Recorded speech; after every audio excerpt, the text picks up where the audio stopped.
We discussed this a little bit. Brett and I sat here and I said, you know what? If they have stuck by Icebox after that little trip and stumble, I think they'll continue to. I think there's something they really didn't like. And there you go. OPTIC will commit to getting rid of Icebox. I don't know why. Because so back brave. in the day, I loved their Icebox. But they think they can rival PRX on Bind, and that is almost certainly going to be a pick. It is so brave of them to do this. I mean, and very OPTIC, I think, as well. It really does play into them as a team that they will just leave it open now. But they're going to select Haven as the first map. I think this is quite understandable, PRX, in terms of what they play on this map. Most of the time, they end up running like a Jet Reyna composition, but they do have a comp that they pull out against Neon comps, like what OPTIC like to play. Yeah. So when we get into the agent select, I'm going to be incredibly curious as to whether or not we're going to see PRX running that more specialized composition that they're running. But I'm assuming it's going to be the Bind. It's going to be Bind. It's going to be Bind. I will put all of my life savings on that PRX.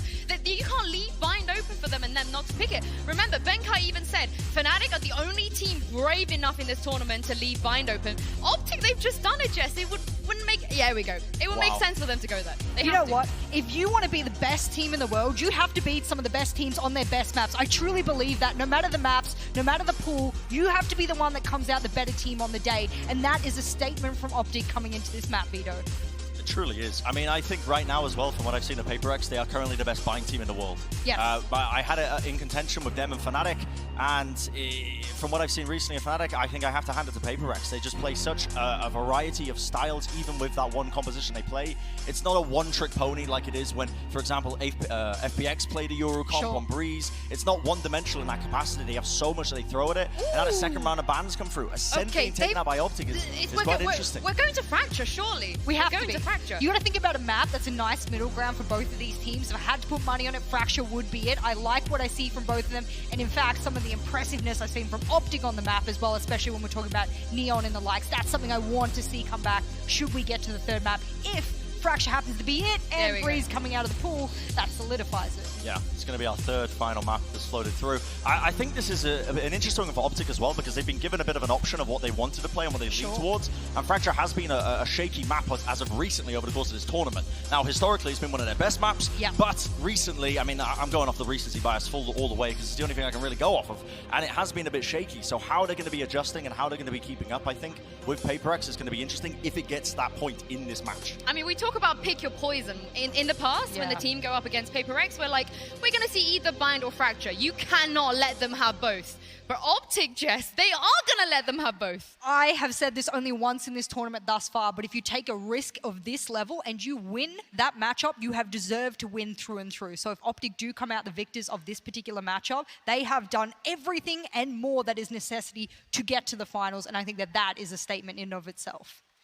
Yeah, I mean, I think honestly that the thing is, OPTIC is so good when it comes to rematches against opponents that they might just want to go for the low bracket anyway. They have a ridiculous record when it comes to rematching teams, and I mean, it feels like the bans don't even affect them. They just seem to level up. But this match right here is going to be two teams that have done tremendous amounts of prep work for each other. They're going to be ready for each other, I hope, as well, because with the maps that we're seeing, if it's going to be OPTIC thinking that they can counteract that second map of Bind and the Eurocomps that might get played, we're going to have a really intriguing series on our hands. They're a defending champion for a reason, Bren. We're going to take a quick break here, but when we return, we're going to be bringing out PRX and OPTIC to the stage. Stick with us. We're into the Prime Gaming Agent Select here, and it looks like PRX have opted to run the Astra Raze Fate comp, which they've done before, and they've gone with the Jet Reyna. Yeah, this is something that Brenna's already pointed out, and I rightfully agree with him. If you're going up against the Neon, that is the tip of the spear. How do you blunt the tip of the spear? You got to slow that baby down. Absolutely. This comp is very good at slowing down the kind of neon composition that OPTIC like to play. It's one of the other comps that PRX said, like you guys mentioned, like they sometimes pull out the Reyna and the Jet, but they usually do that against teams that are trying to match them with Jet-based compositions. This time, it's all about trying to slow down this composition that OPTIC have ran time and time again. I also want to keep everyone to keep an eye on the controllers, because we have Marved versus Mindfreak here. The two big M's of the tournament. I love M&Ms personally. I know you guys see me, I'm pumping the M&Ms, but that's an M&M I can definitely sink my teeth into. Marved, Mindfreak. I said Marved is one of the best best players in the world, but Mind Freak, when it comes to controller players, she's on the podium. Yeah, I mean, I can't disagree with that. These guys are so talented on either side. It's going to be interesting to see how OPTIC are going to be performing as well when they are being, I'm not going to say directly counter-comped, because I've got questions about how PRX are going to be performing with this composition that they don't run as often on Haven. Exactly. I mean, I'm not saying they're going to be underprepared, but in terms of just the official experience, they played a Jet Rainer a lot more than they do this specific composition that they are playing, and there's poor Jing, you know. He's going to be playing from the hotel room, but like I said he's going to drop 30. He might, honestly, he might. He might like the quietness of it. He'd be like, you know, I love this. I can just sit here, I can just boom back in, I do all of my things I need to. But to quell your sort of fears here, Brent, the 3 times that they have run this composition, they've won every single time. I know it's regionally, I know they are the kings of their region, but maybe the PRX fans can feel a little bit more rest assured that there has been success with this composition. I think the important thing here is if you look at the rest of the maps we're going to, Brent, OPTIC, they have to win here. They have to. They have to. I would completely agree with that. I think if you go into bind as well, PRX should be favored there. And now I don't know what that notebook's saying. I mean, that guy's just revealing his notes, I think. Alex is just absolutely posturing. Jing, go kill. Yeah, Taken, go kill. I mean, these guys, they have so much whimsy about them. I love watching this team, but this Haven map is going to be, I think, a big indicator of which direction the series is going to go overall. Well, the players are in the server, and it's time to throw this over to your casters for today. Give a warm welcome to Doug and Baller. Thank you so much, Insu. For the first time in VCT International history, Copenhagen, you look beautiful tonight. Bala, we've been waiting for this moment for a long time. 780 days since the game has been released, and this is what we all were waiting for, a crowd match, finally. You've been counting. Absolutely. You counted. I know you counted. Every single one of those days you counted. PRX starting off on the attack. We've talked about their pace. We talk about their tempo. But look at that ball. It's actually OPTIC who's taking space initially. Very fast up Elan, but still the same thing for PRX, and it's a shot from Ye. Almost gets to it, he does. First blood, second blood going in favor of the North American World Champions. But PRX able to counter back, numbers in favor of the green wall. Spike sitting down too long as Jing tries to reposition, tries to take the space and get the spike back down. You heard Benkai say, we are chaos, and these are the types of moments they really like where they can work the map, spread deep, but right now it's a tall task. The thing is, you have 2 options against Chaos. You can try to weather or you can fight Chaos with Chaos, and that's exactly what OPTIC is doing. Victor already gets another. Jing is left to roam, and he's not going to be around for long. OPTIC get the first round. And PRX has been phenomenal in pistol rounds this tournament so far. They've won 7 of 8. And those stats any day of the week. Yeah, OPTIC immediately clapping back at that. And they've been working on these pistol rounds. They've been working on the rounds that they've been struggling with, the non-gun rounds. And this tournament's definitely been a change. And that's what you need if you want to be repeat champs. Again, history on the line here for both teams as OPTIC tries to be the first team ever to lift back-to-back trophies, but they have to get past the chaos personified that is PRX. No force here for them. It seems like they're going light. Attempt there. And Ye's got the judge locking down Garage. Great shot out from Forsaken. And he's going to get a shot in a second, and he delivers. On the pistol round, or the eco round for them too. This is crazy, but look in the corner. Finesse is still here, and they're not able to trade him off with the smoke from Marv as well. He could get out of the sight and maybe make this manageable. Ye actually making a really good timing here as he's crept into window. They're walking right into him. He gets 2 with the judge. Not able to get the third, but Benkai weak. And they flip this around, but the guns now. If Benkai can get in a great position, he's still got the wall as well. It's only Spectres on the other side. Jing! A little too much space taken. Benkai gets the wall up, gets the spike down, and now with that same judge, it caused problems before. Try taking some space. Marv extinguishes it. He's going to get the defuse. It was dicey, but OPTIC get the second ball. That was more than dicey, Doug. Those first 2 shots from Forsaken were so crispy. But thankfully, Finesse and Marv, they clean it up.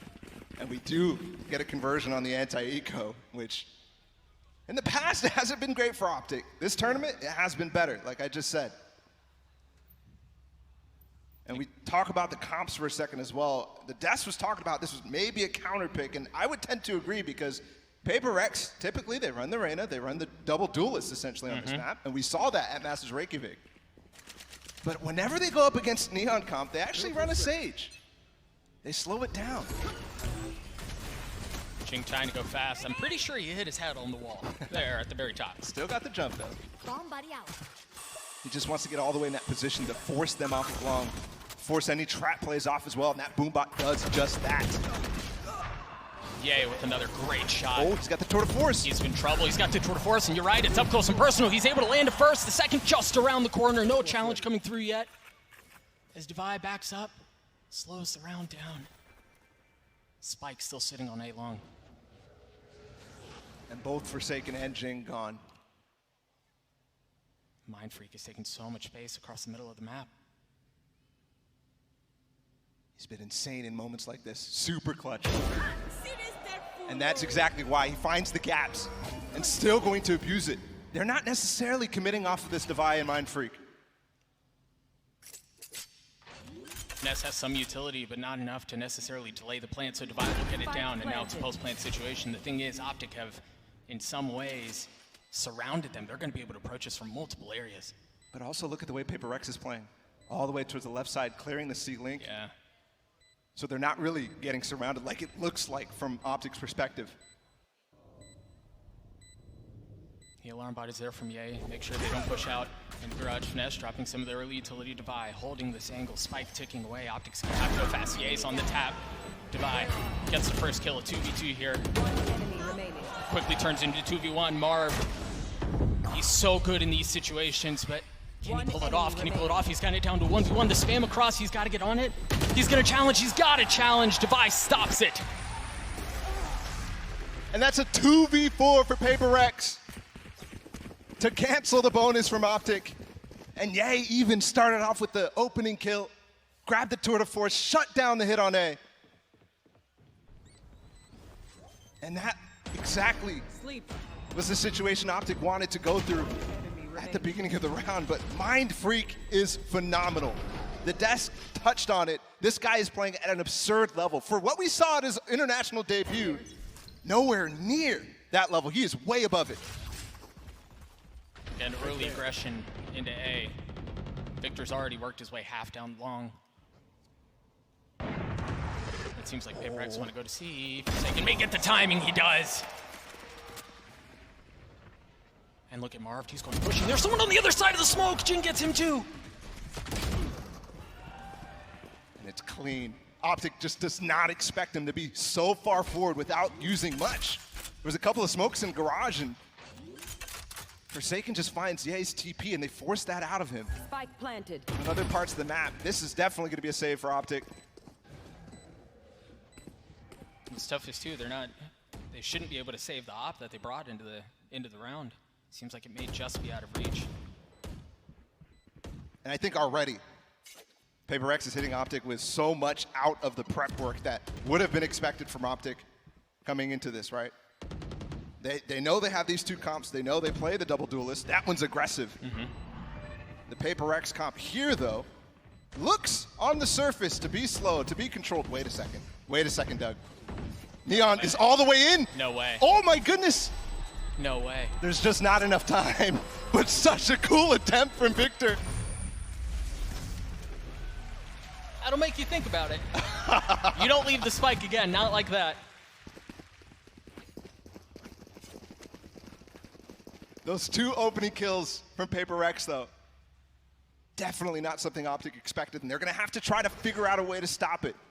Finesse said, every team has tells, but for the most of teams who play PRX, they're not able to find them, at least on the international stage.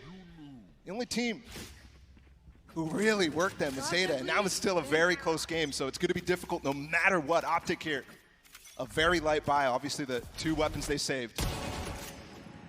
Marv with that Marshall not finding any value. And off of that, PRX are able to waltz their way into C for free. And you've got Victor, who may hit a timing. He's got the rifle, but it seems like My Freak is waiting for it just on the other side of the box. Yep, Victor falls. And there's no way in. The wall in garage, the slow with the C's on spawn as well. There was an attempt from from Crashes that looked kind of nice. The spam through the smoke as they walked up C long. There's a nice shot from Ye. Flash may net him another. Yeah, Forsaken still stunned up, somehow still gets that kill. I mean, he's stunned and he's jumping up the stairs. That is just ridiculous, but exactly what you expect. It's PRX. That's the thing you were saying too earlier, but you mentioned Finesse's quote about how every team has tells. The tricky thing about PRX is you may know their tells, and it still may not matter. They pivot so much, man. Every round they come in with a plan, but the plan is almost to adapt. Yeah. And that's such a nice dichotomy. Finesse, who loves to play with the information, PRX, who love to play with the information that they force from the other team. But then from there, it's a mind game all the way.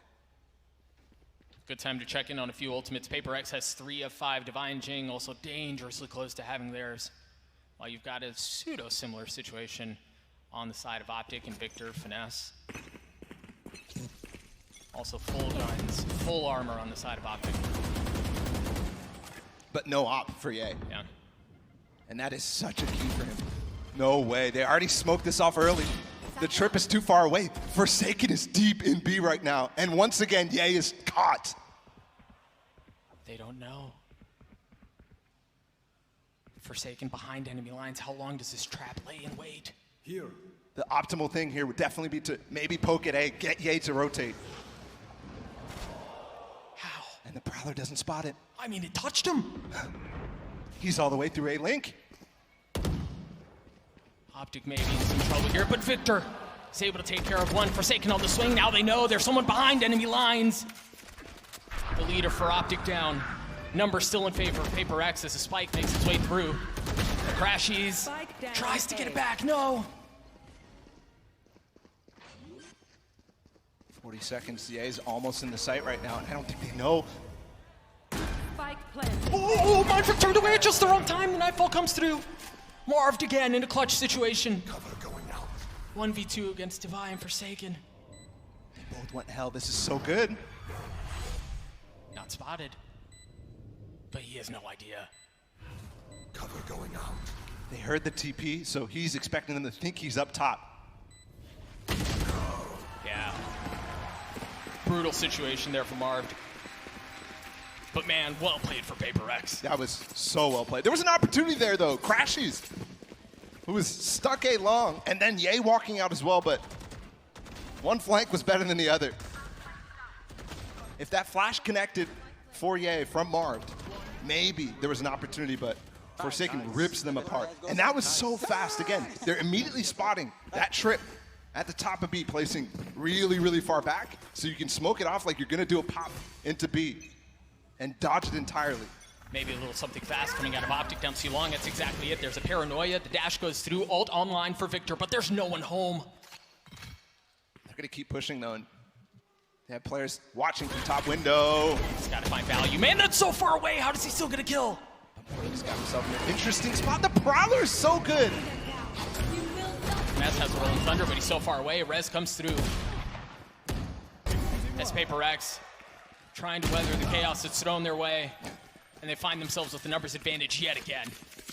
And that was a wall bang from Benkai too. But do they expect another push? This one from A lobby. The trip is down, so there's no way they know. Flankers getting flanked upon flanks.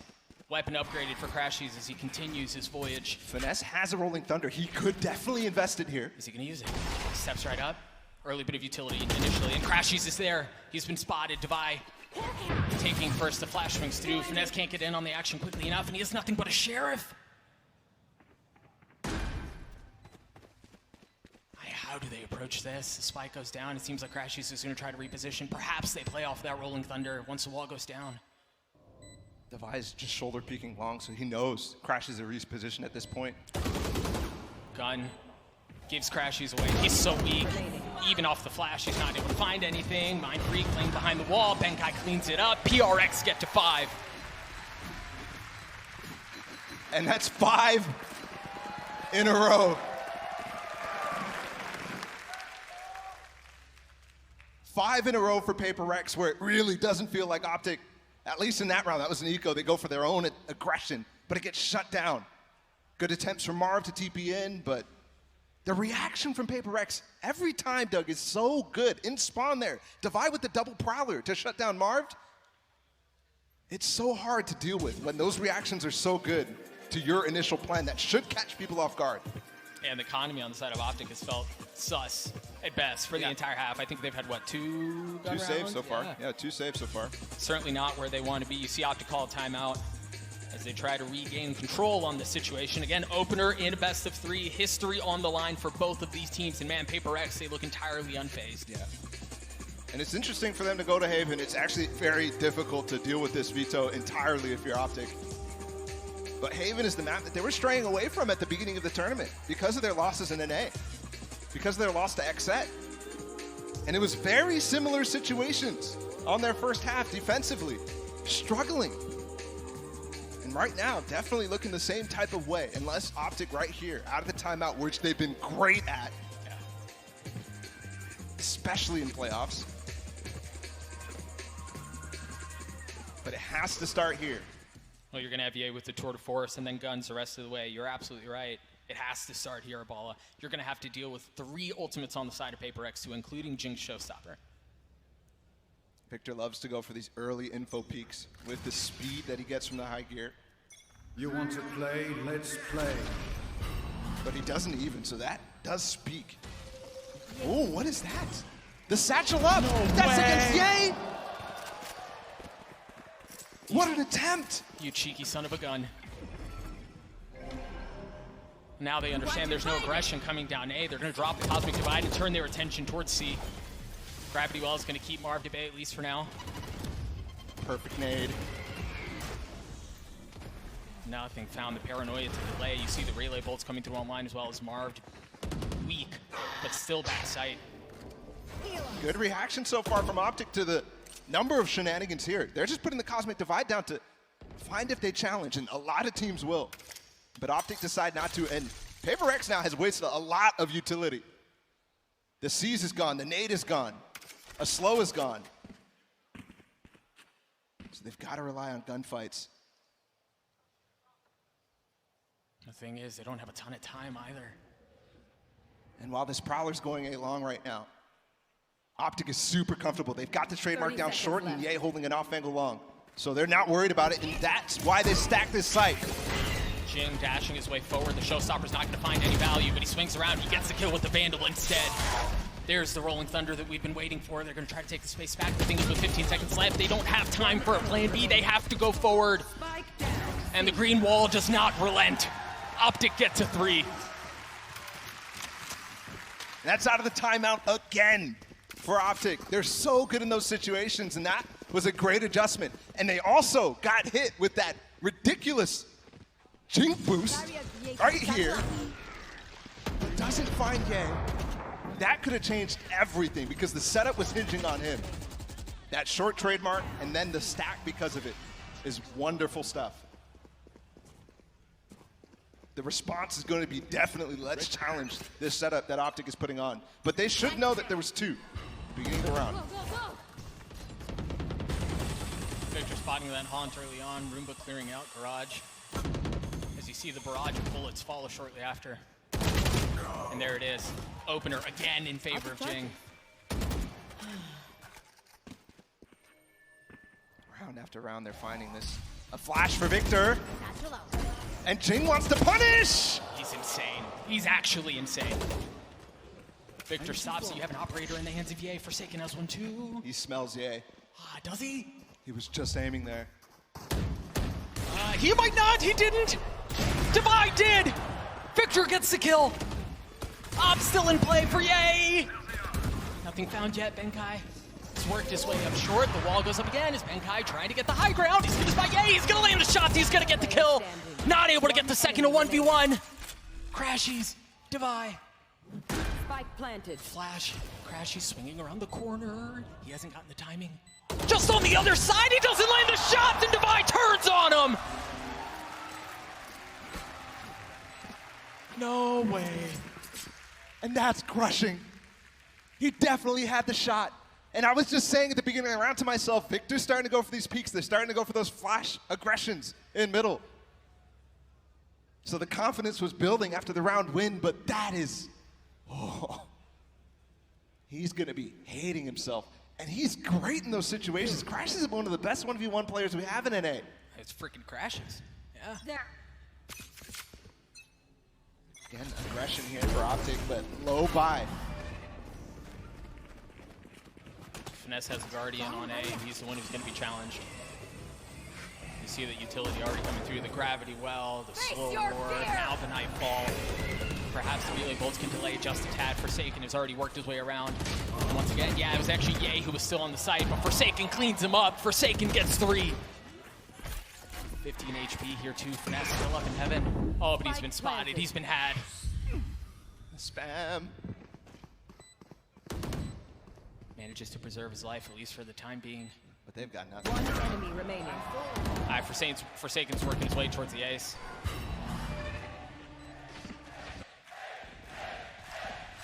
Oh, what a beautiful sound. What a beautiful sound. What can Marv find with the shorty? He's gonna 1v5 this thing. What do you think? No, Forsaken gets the ace. Our first ever global crowd ace. And the paper people are loving it.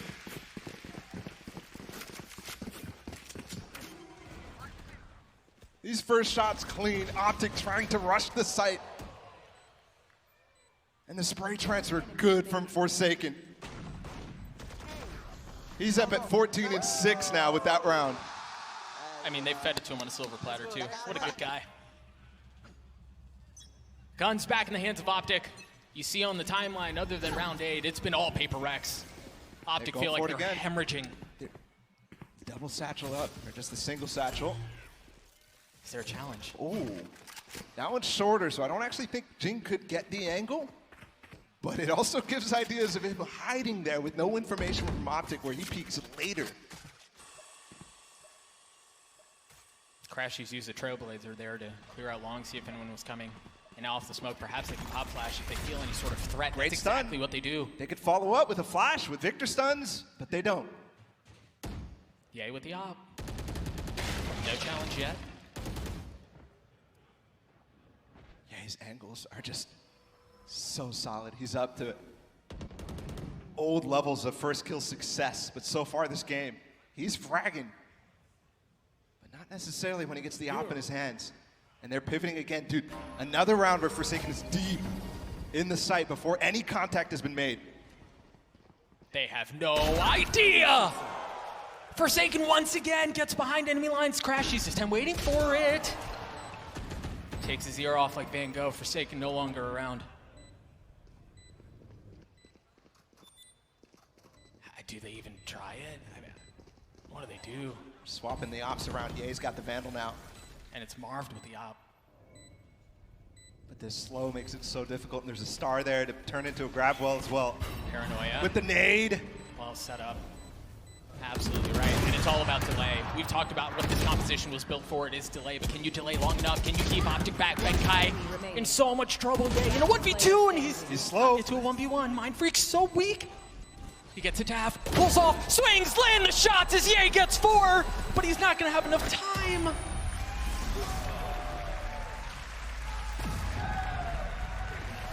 And as we get Last round before the switch. to the dying breaths of this half, Optic is in such a massive deficit. A good attempt from Ye, but surely Remaining. This is less than ideal. they can't let Forsaken walk into the site. Oh, he didn't even get it to half there. That was so close. Come on, let's go. Let's go. Let's go, guys. Nice. Here. The vibe's good all around for PRX as they're flirting with the 9-3 half. You want to Kings of play? the world. Let's play. Your Tour de Force come through. Spotty buy for Optic. That seems to be okay. Victor gets the first with the Guardian. Ye gets the second. He just walled down mid, spam the first, and then continue with the aggression. But this, again, is where PRX is good at. Nobody's playing on site, but they have the utility to really challenge fast. Forsaken so far away, though. He's not behind enemy lines. He hasn't gotten into a troublesome spot. Jing getting the spike down. Note again, the light buy for Optic. Finesse has a Spectre. Is it gonna matter? Jing goes forward. The Prowler paves the way. The showstopper there. No kills yet. Hello? Do they not expect him there? They snap. Jing 3 HP. Finesse gets it. Ye does too. Divide in a 1v3 to close out the half. Almost gets 2 there. He does manage to get the first. Couple members weak. No, not like this. Divide, not like this! The Red Bull clutches. He gets 4 to close out the half.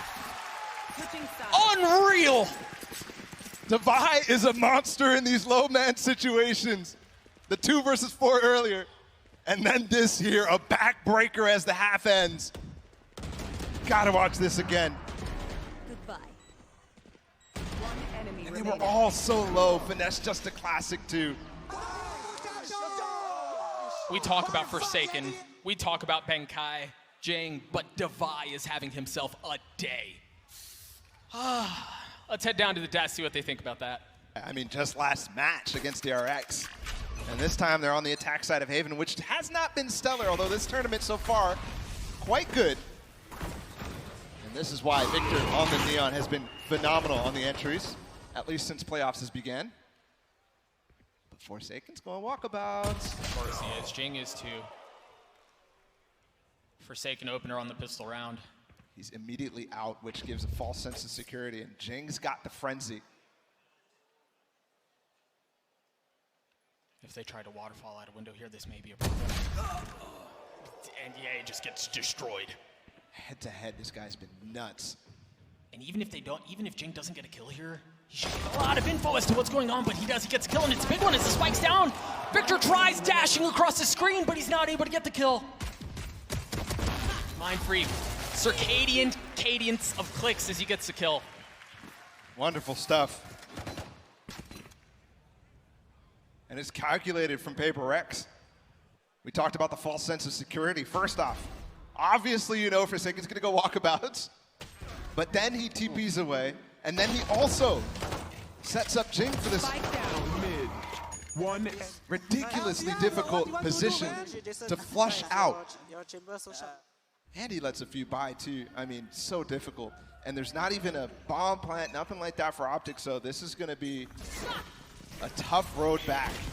Yeah, this is trouble. You see, even just there, Victor wanting to take that aggressive space, but the sword from Benkai just kind of stops it dead in its tracks.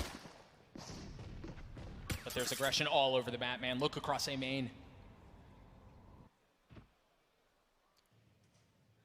And there's going to be a fight in garage too. In swinging around. Oh, he doesn't spot the player right next to him. Finesse is able to clean him up. Benkai. That hurts. Yep. You thought for a moment that there was definitely Yeah, absolutely. you know, they recover the Bulldog and then the shots don't land. Maybe they can get that kill and get away with 2 players and the Bulldog, but no. PRX, Right they're going to there. be padding up that bank. Yeah. The bonus on deck, and they haven't been amazing in these. About the same as Optic, but here's the pace. This is going to be a seat crunch, actually, all the way through C-Link for Victor. What a smoke for Mind Freak. Oh, but Benkai slipped through, and Benkai gets 2. He was in garage the whole time. And they'd wrapped around him, and it didn't matter. Player standing. Now Victor's left in this 1v3. The Prowler in his face. He gets his first, not able to get the second. Victor falls. PRX, map point. Match point. And I don't know if Optic has a fighting chance for this map. 12-3 is one of the biggest beatings we've seen from Optic. 12-4 is where they left off that game against PRX that we were mentioning. And that was an 11-1 half. And their money broken. Their souls broken. Thank you. And we've got a Odin on deck too for Divide. And Ye is sitting in the window. If he shows himself, he's dead. TP out, but Not a good start. The round's already been capsized as they're baptized by fire. Optic in a world of hurt. 5v3 already. also good for PRX and Forsaken. is behind them. He doesn't even need them though. Down sewers, and Victor, the last player left in a 1v4 to try to hold on to map 1.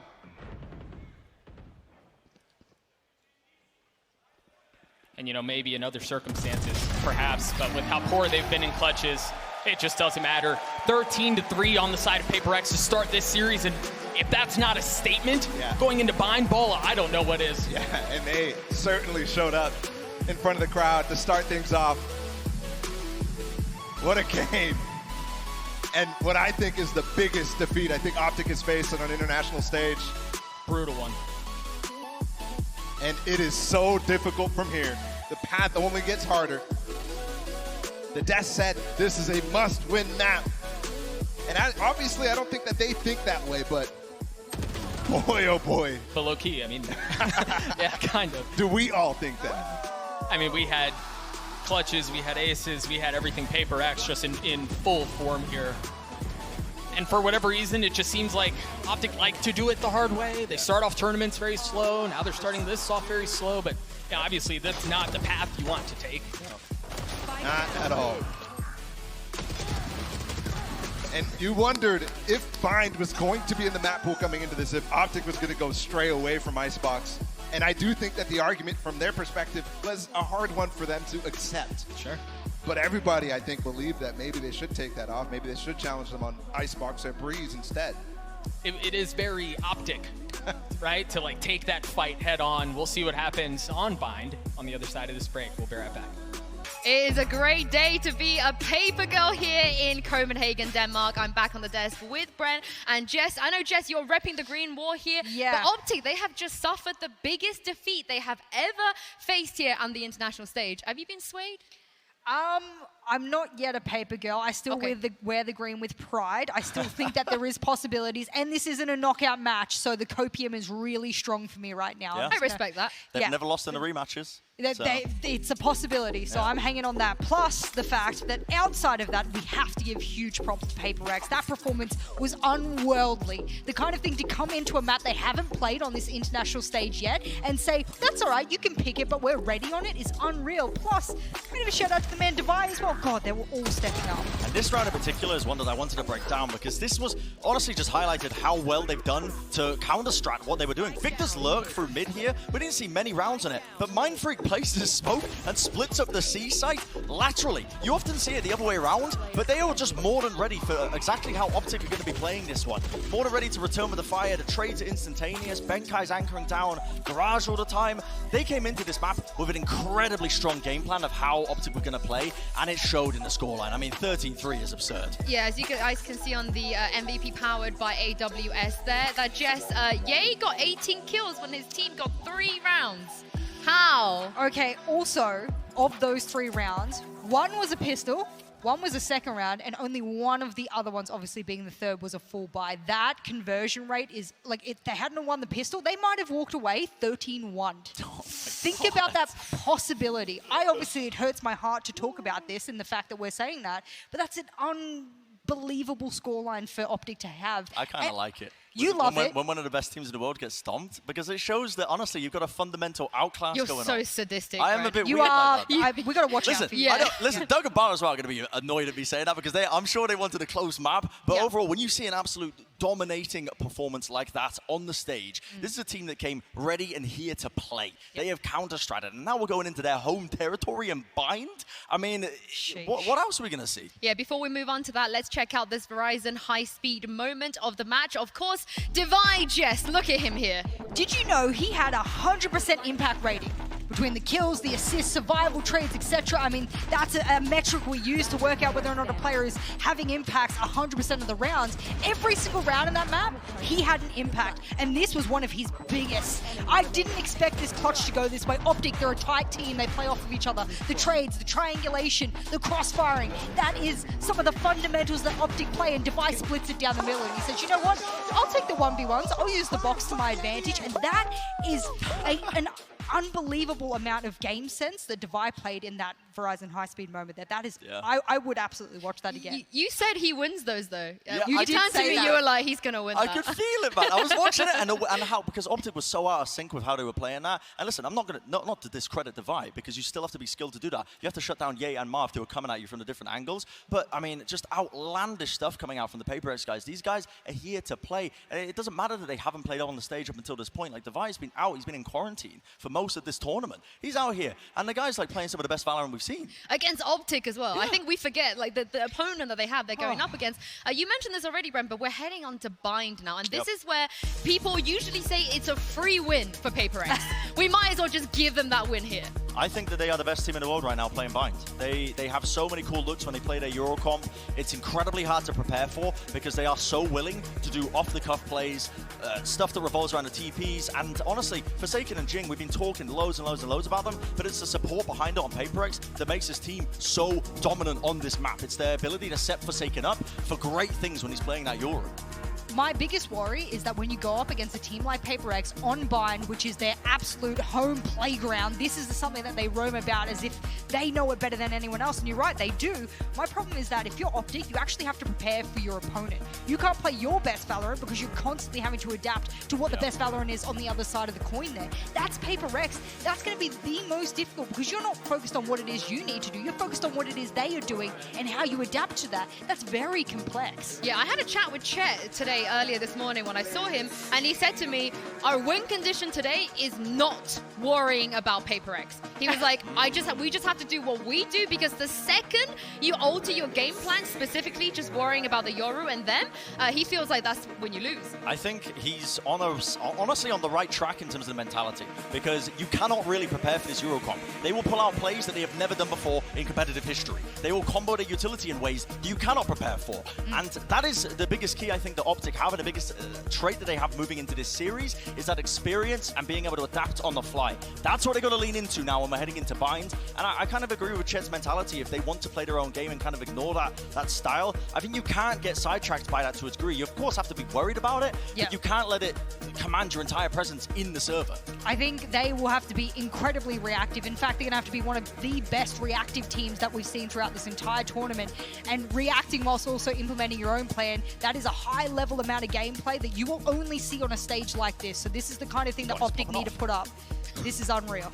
Yeah, Vanessa's just speaking at a million miles an hour. That's what happens when Daddy calls. You know that, Brent. You know that. I will say, though, OPTIC, they are a Masters winner. It's the same roster. They haven't changed anything. These guys, they have what it takes to win. Jess, as we head into the Prime Gaming Agent Select, what would you say is their biggest win condition here on this biome? Are we talking about OPTIC here? Yes. I think it's reacting to what they see and being tighter. I think they weren't tight enough on map number 1. Their fundamentals, I said, is something that they're very good at, but they themselves were not able to display it. And do we get to change it all?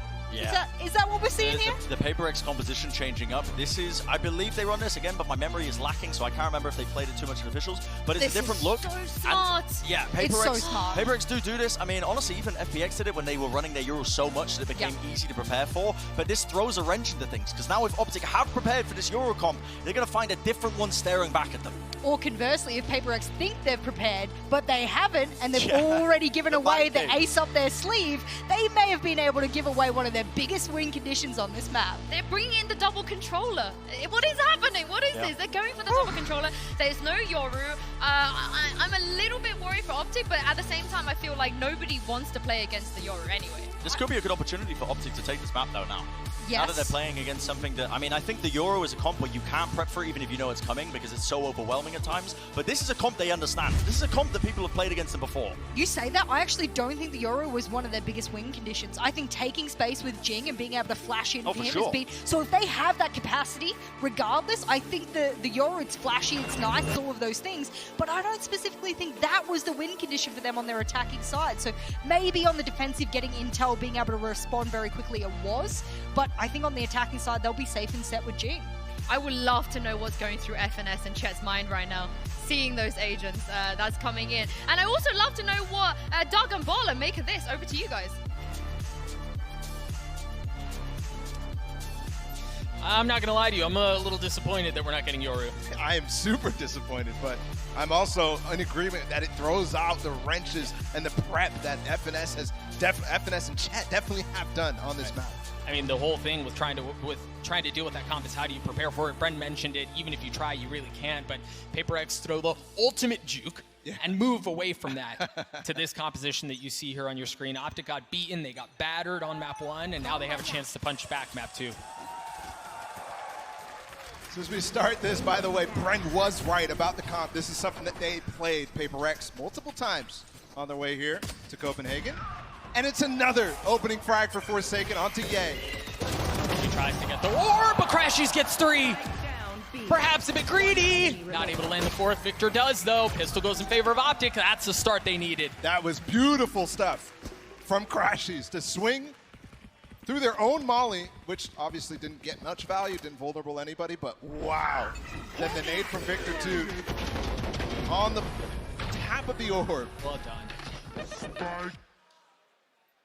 And this is the situation that you always get scared of with OPTIC is as soon as they lose, man, they're going to chip on their shoulder larger than anything, especially when it's a stomp like it was on map 1. And it's like you've poked the beast in a lot of ways.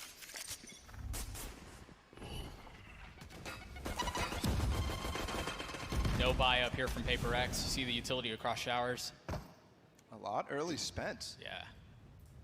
Mollies, nades, a little bit of everything, really. Trailblazer through spots both outside of bathroom. So Marv will decide whether he wants to stay or whether they want to set up a nade play. They have 2 here. It's well done. Yay to receive in lamps too while they worry about Forsaken. He's going to teleport away to safety. There's a shorty. Yay takes care of Devi. Swing comes through. His Mind Freak is left in a 1v4.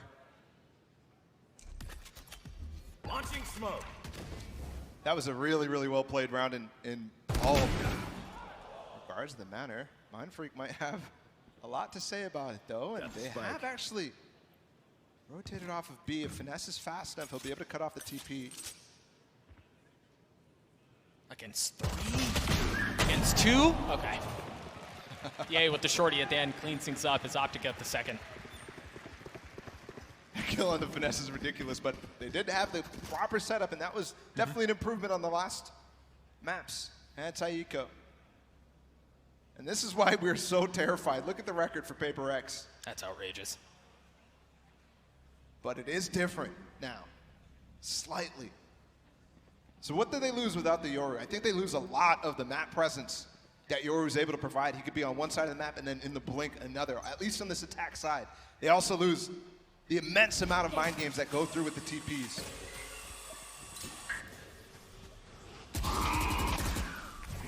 Finesse has a shorty here, light armor. Again, you see the Trailblazer taking B long. Info gather while PRX tests the water towards A short. Trying to sneak the way up around the utility as the Viper wall goes down. No challenge had yet. Smoke down. Cheeky wall drop though. Trying to find Victor there after the boom bot. There. He tucks into the smoke, bang high on the tap. The nade comes through. No plant yet. No easy way to flip the map either. You see Forsaken is fully established U-Haul control and he's going to get challenged. You see Crashy trying to go forward, trying to go aggressive. But he hasn't swung out yet. There he comes, there he comes! Crashy's 1! Not able to get the second. 2v2, Zornal Strike drops. And it's Ye who's able to clean things up. Devi has been ice in these situations, but Ye gets it this time. OPTIC gets a 3. Risky decision there with 13 HP from Ye to hold on to it, but he has been phenomenal. 18 kills in the first game. Follow was a fast one. And Finesse only had a judge there too, so I'm not sure how fast he would have been able to recover the weapon if Ye fell here. Ooh, that was crispy. The ADS at the same time. And here we go, converted bonus. It's this moment right here where PRX really went on a streak on the last map, and Jing with the stinger. In the Fnatic game, he was ridiculous on that thing, bringing it back from the depths of prior patches. Mentioned Jing with the stinger. He's actually going to work his way up off the Prowler. Dashes his way forward. Seekers for Crashies to re-clear. Marv 2 finds the opener on Mind Freak. And now the Molly too. They're just going to flip the map. Really great reclear for Optic with that molly. The smoke coming up at the same time. Crashies has spotted nobody's sand, so Victor and Mars are on notice. Jing falls. Great response, but Forsaken still able to cause problems. 4v3 here. As you hear just gunfire erupt across the site. Ye's there to welcome Forsaken. Divai and Benkai follow suit. Optic 4-0. Does this feel a little bit like something we've seen here, Doug? Yes, it does. I'm getting deja vu flashbacks. We were here 5 days ago since we've seen these teams play.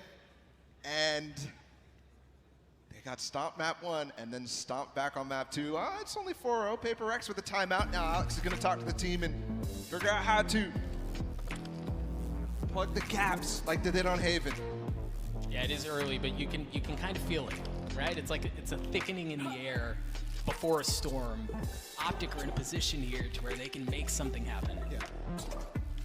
Typically the storm is Forsaken walking into the site. Yeah, that is right? true. And without Yoru, this map is so impossible. It's not like Ascent, it's not like Haven, in the sense that you could pull rotations and then jump out of a choke silently. The only place you could do that really is A Lamps. And they've tried, they definitely have. Again, with that Yoru comp in mind, oftentimes you have to believe none of what you see and half of what you hear. Right, but with this, it's much more expected, right? It's a bit more run of the mill. You kind of know what you're getting. Well, I wouldn't necessarily say with PRX that it'll anytime be run of the mill ever, right? It is PRX. And I will say, Jing right now has not gone for much fast aggression. For example, the double satchel that Optic loved to do down into the bathrooms. He did do that a lot in the prior match as well, but this time he's really been focused on Hookah. Yay, a big angle. Oh, Mind Freak with a similar one. And they're getting a challenge at the same time. Ye wins his duel. Can Mind Freak? No. Optic get 2. And Benkai playing catch up, but Optic falling way away. Ye's already here on the B site.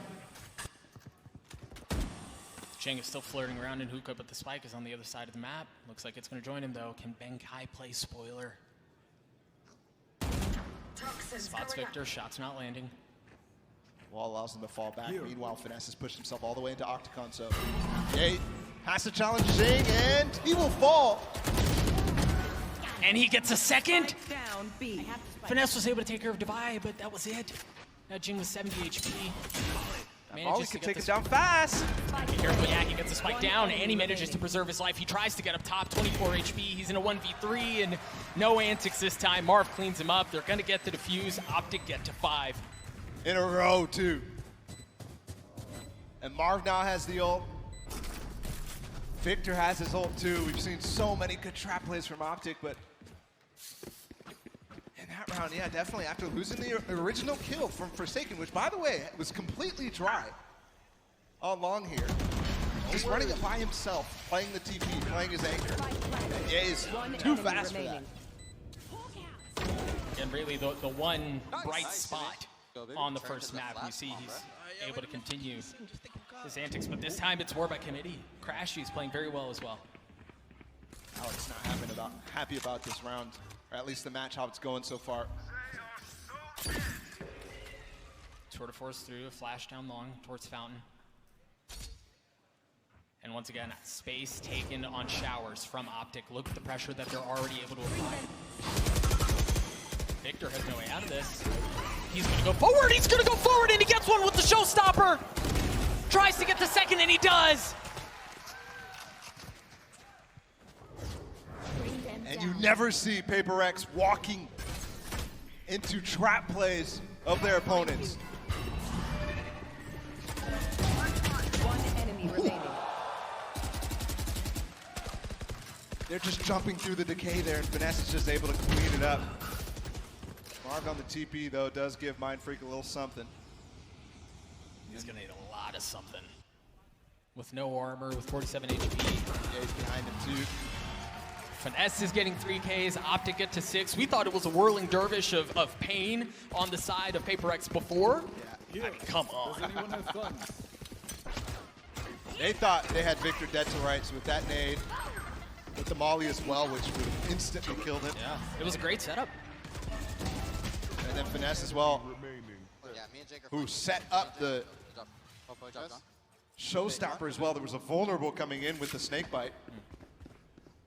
And it's 6-0. They've got to do something here. You want to Jing has a play, let's showstopper. play. And he has that stinger in hand. You hear the Torque Force come through Forsaken once again. Way up. Trailblazer in his face, has to give the space up. Elbow spotted! Tenkai falls. Surprised they actually walk into that knowing that Ye wasn't on an angle here on long. Forsaken got deep up there before he TP'd. And they walk into it. Ye's still concealed, they don't know he's here. Teleport's ready. How do they even clear? I don't know that you do. The one real thing they have here is Jing's stinger. But he's not in a position to satchel out a hookah or anything like that. They haven't even taken hookah because of the alarm bot that's there. Well, now they know the op's there. Cheeky little swing out from PRX, not to get the kill, but Ye took a chunk of damage. I mean, Jing trying to set up Forsaken there with his shoulder peek. Forsaken definitely could have found the value there. Ye missing the shot, the threat is there. They know that they've lost hookah. Ken, how do you get through this wall? This is a full fuel Viper wall right now. Left. Here. And they're out of options. They have to go through. The one thing they have is Devi's ult, but Last player standing. nothing really you can do here. Devi with the clean one, but Marved, even cleaner. OPTIC 7. This is a phenomenal response from OPTIC. 7-0 after losing that first map, the worst they've ever lost on an international stage. You know I like quoting famous philosophers. I do. People have no clue. Oh, no, but this one will resonate. Hear me out. It was the wise Got man, 5 seconds. Marshawn Lynch, who said everyone has a plan until they get punched in the mouth. PRX had a plan. They changed the compositions, but, dog, they've had nothing. Yep. And they're going back again for this aggression. Last time it was Mind Freak to receive, this time Devi. When the Prowler spots him, so other players are going to be able to join. OPTIC cannot chew off more here. And they won't. All they'll net themselves is one amazing ultimate here. The Seekers on this map. Some rotations come through. Here. One thing they're certainly missing is flashes in this comp. And they're not going to be able to clear Ye off this angle. And there it is. Jing falls. The pivotal instrument towards this B hit that consistently comes in for PRX. Mass right beneath him, 2 you see history position as Nightfall comes through. Ye still with the operator, just unfortunately not able to land the shots as Mind Freak's able to clean up Finesse too. The orbital strike causes problems for now. PRX just funnel out, they push their way out, they push their way forward. And now they have an orbital strike of their own. Crashies and Victor on the other side. Victor gets one with an nade of all things. Forsaken on the plant. Mind Freak weak. Crashies forward. Player standing. Mind Freak gets the third. Victor's gonna have to do it himself, and he cannot. PRX are on the board.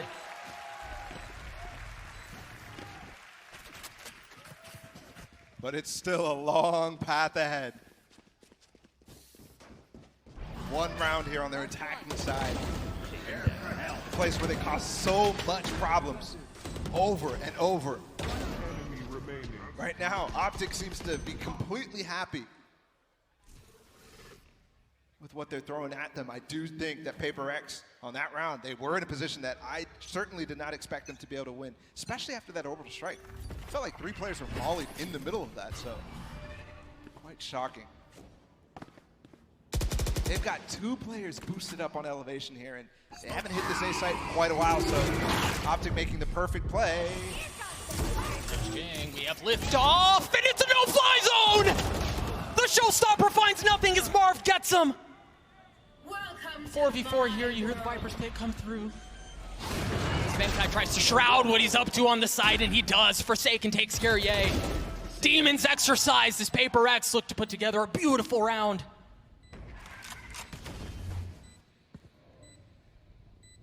How do OPTIC get back into this? I mean, they have money for days, so sure.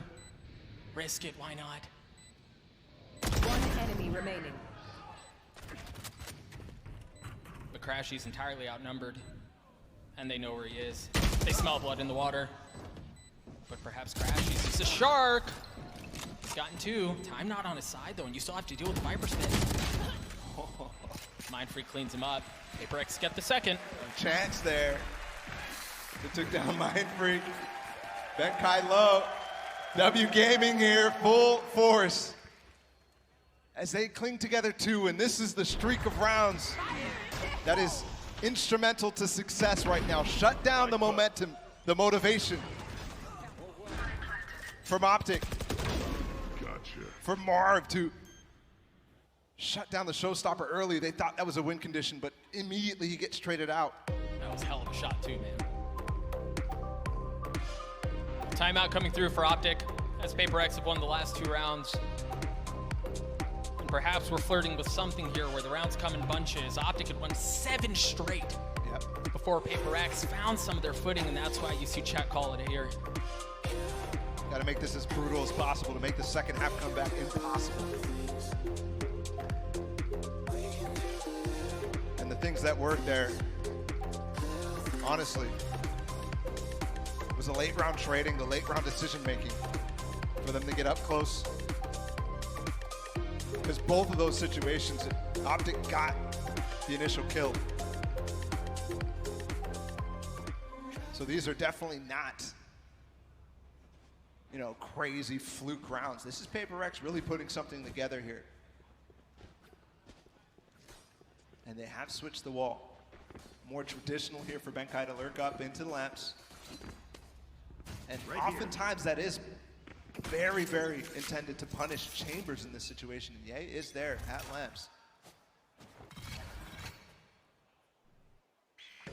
What a different style we've seen from PRX so far. It's so slow in comparison to their typical pace. The fastest easily at this event. And I mean, even when they've tried going fast, they just haven't found much success. Cheeky little setup, good counter molly. Forsaken takes a little bit of damage. I mean, it's so crazy that they're willing to do that when Ye's on the other side. Forsaken pushed through. Jing tried to get on the trade, but it was Crashies who wins that one out. Crashies puts another to sleep. It's a 5v3 here for OPTIC, as once again, it seems like their rate of winning out, like outrageously high number of rounds after a timeout may continue. Spamming. Clean up from Finesse to get 1, not able to get the second. You still have the operator in the hands of Ye backside. Oh, the gun barrel gives him away, but he wasn't expecting Forsaken, and now Tour de Force online. Launching smoke. They're TPing out too. Flipping the map. Marv has no stim here to get back fast, but he will be in short. They have the trip up though from Forsaken. They're trying to storm the gate safe. The rotations are not late. It's a 1v1. Marv against Benkai. Controllers, but the bullets don't come through for Marv as Benkai gets 3. Crucial 1v1 to win. And consistently the clutches are caving on the side of OPTIC. It was a massive problem for them in their series against PRX. It was a reason why that initial game went lopsided. Even though they're typically so good at clutch rounds. And this is a great comeback after a 7-0. Remember, 7-0. Here's the double satchel from Jing. Slow on the ground, but it's a fast reaction from Victor, but all it nets is a trade. The Seekers, too, to make sure they hadn't fully established Showers control, so they're going to be able to work their way forward into that. Ye also found Benkai on the other side of the map. Might find Forsaken here too, and he does. Dude, and it's the little things. Crashies flashes into short right during that. And that's exactly where PRX are going. And off of this, OPTIC with a big numbers advantage. 4v2, Mindfreak. This is a judge here. Swing with the flash. Judge is there. The spam through. It gets cleaned up. Finesse with the judge, as you said, as OPTIC get to 8. Last round in It's the that half. aggressive pace from PRX that ends up costing them. Their OPTIC completely ready for the bathroom aggression. Completely ready for both Benkai and Forsaken to try to take some space long. And this map, definitely Jing and Forsaken not finding as much value as they did. We'll see though, Forsaken, only headhunters here in the final round of the half. Definitely a broken buy here for PRX.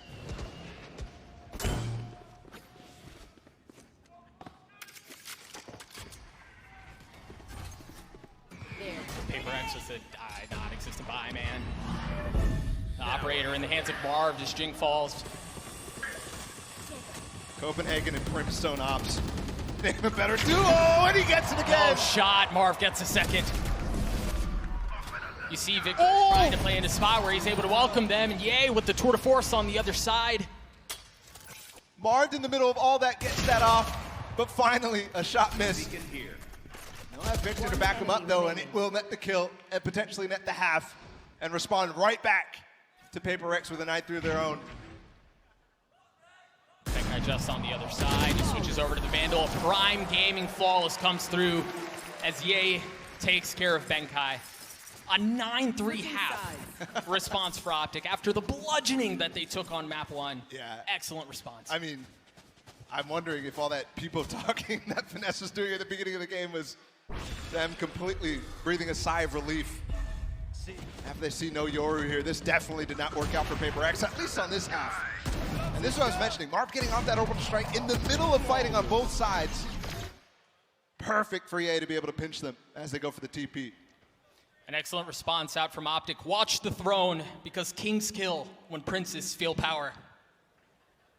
We're going to half. One half in the books, and if you're a fan of Optic, you're enjoying the tale that's been told so far. Meanwhile, if you're a paper people? What do we go with? Paper people? Yeah, paper people. You're not digging this one. Ooh, and a fast double satchel again from Victor. And this has been so successful. There's no Brimstone stim here though, but here we go. That kind of receive. And the molly to delay. Oh, the pinch! They're just going for it. Forsaken's there, and once again he gets the opener on the round. The spike still back showers as there are fights all over the site. And Optic already succumbing a little bit to the aggression that we expect from PRX. They even got a haunt down Long B. And Ye was not able to put it down, so a lot of information here for PRX to work with. And I think at this point, they can just chill. Look at the rotation coming in towards this A side. Jing is already here, and he has a nade. Finesse so weak too. It's actually Ye who's going first. No challenge across U-Haul. There was one towards Dice, and it doesn't work out for Mind Freak. Crash U's just shown up too. It's a 2v2 here though. They're certainly not out of the woodworks yet. Wait! He's gotten into a 1v1. Ye against Dubai. Again, clutches have not been on the side of Optic so far. And he knows the information. He's gonna plant. Force spawn, no. No, he's not. 30 seconds left. All the way. Devi has no idea. And the thing is, even if Devi were to go in short right now, Ye would know. And he can't even hear the spike plant. There, he's scratching his head, wondering what the heck happened here. Goes through the telly again. Ye, wise as to what's going on. One shot left in that headhunter. And the weapon bandage will be in Devi's favor with the Ghost. Yeah. He's looking to put that one bullet right between Devi's eyes, and he's not able to, but he does with the clutch. Ye gets 3, Optic get 10.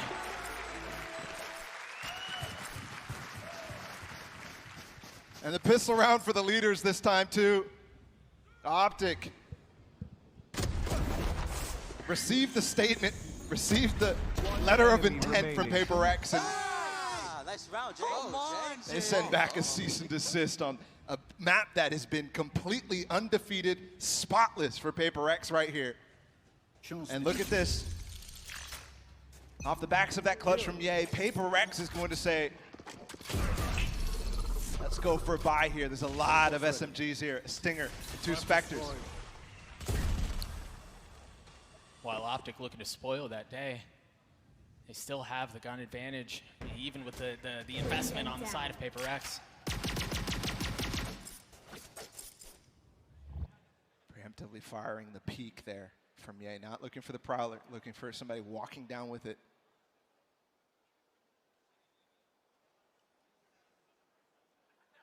The silence deafening, as PRX have no idea what Optic want to do here. And they're going to go about it the quiet route. Now you see that flash come through. Counter flash, Prowler trying to find something. And it's Jing who's able to get the opener, but Victor has made his way in. And Victor not able to get more with it. You see the investment, it may have worked out. But now Finesse with 40 HP in a 1v3. He's got the Spectre, and Benkai cleans it up. The Stinger too good. And PRX has been phenomenal after losing their pistol rounds so far this tournament. Before this game, they were 2-3, a 40% win rate in that round specifically. And that's not one that they could get massive advantages with, or you know, being able to buy a Vandal or anything like that because of a couple of kills or anything. There's no spike plant money from the defender sides. Forsaken going fast on top of this box. It could definitely catch Optic off guard here. Oh, he's hiding in the one-way too. This is old school tech. They don't know. What a setup as Forsaken goes double dipping. Gets a second, third not there. But Benkai cleans things up on showers. The dot's cold there. For Optic, not able to actually read the situation. One enemy remaining. That Viper orb was phenomenal, and Finesse is just, I mean, he's just dead. The setup for PRX, they just keep up coming up with such cool things. Just immediately dropping the orb as soon as you could. Forsaken, that's an easy kill against actually a complete anti-strat to that wall that is becoming more and more popular, that actually gives some space on top of that box to peek from. The typical one that we saw, you know, at Reykjavik and tournaments prior was always covering that box up.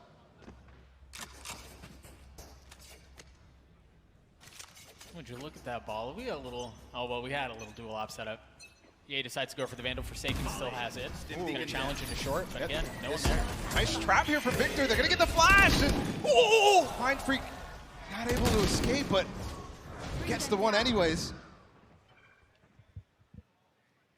Jing lying in wait and Hookah again. The gun barrel, the most deceptive of things, but yay, swings around anyway. Forsaken with the op, had a shot at the collapse, which is over. Sleight of hand not on his side. Now it's Benkai who's left outnumbered in a 1v3. Spike planted. And how the heck does he do this one? Not when they know where he's at. Crashes get to heal up on Finesse as well. He's back up to 100. So far away. Those little dinosaur arms that he walked out with, causing serious problems here as he swings around, and well, he's greeted by a firing squad, courtesy of Optic. 11-5, and while that eco round certainly didn't let this game get completely out of hand for PRX like we saw from Optic in the first map, it's still a long path. Jing there too. Definitely should have gotten that kill on the A. Jacob, come here. Lock, baby. Get up. Unlocked. Yay, displaying some confidence. The most unassuming of the group. Yeah. Usually he's like, I mean, that was lucky. Interesting buy here out from PRX. Forsaken has that tour de force. Well, he had it as he just gets dropped instantly. That duel is going to be so much fun to watch. Secrets through, Benkai with Roomba in his face, didn't get a chance to clear it out at all.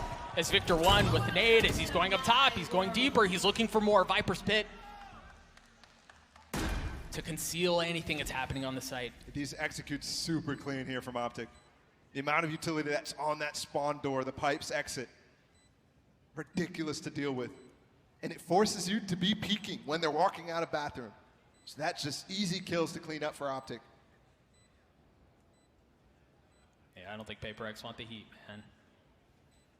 And they're going to let them get to match point, but for good reason. If they lost players here, it would have been basically map. Economy obviously not in great shape either. You see Mind Freak with only 900 credits. Yeah, he's going to bring in the Orbital Strike to the next round. Last player standing. Good swing. And the nice thing is now that Showstopper's online too. Yeah. For Jinx, now you see 2 key ultimates online here. Sure. Match point. As we get up to match point here for OPTIC. The narrative that we had coming into this map was there's no way OPTIC come back against a team as good at this map as PRX. It looks like the decision to switch away from the prep so far that they've been playing at this tournament definitely costing them. One more chance here for PRX. One more opportunity to keep this map alive. And look at the space they've taken, the haunt, to find something through that smoke potentially, but it doesn't find anything, so they go exploring. And a gap for Benkai too, here in the wall. Do they check it? Wall goes down. To be clean. That's unfortunate. The Molly hit right in the face. Now the nade there, Benkai, nowhere to go. Nothing is safe. As Ye trying to check this tight angle, but he could get leaked out from U-Haul.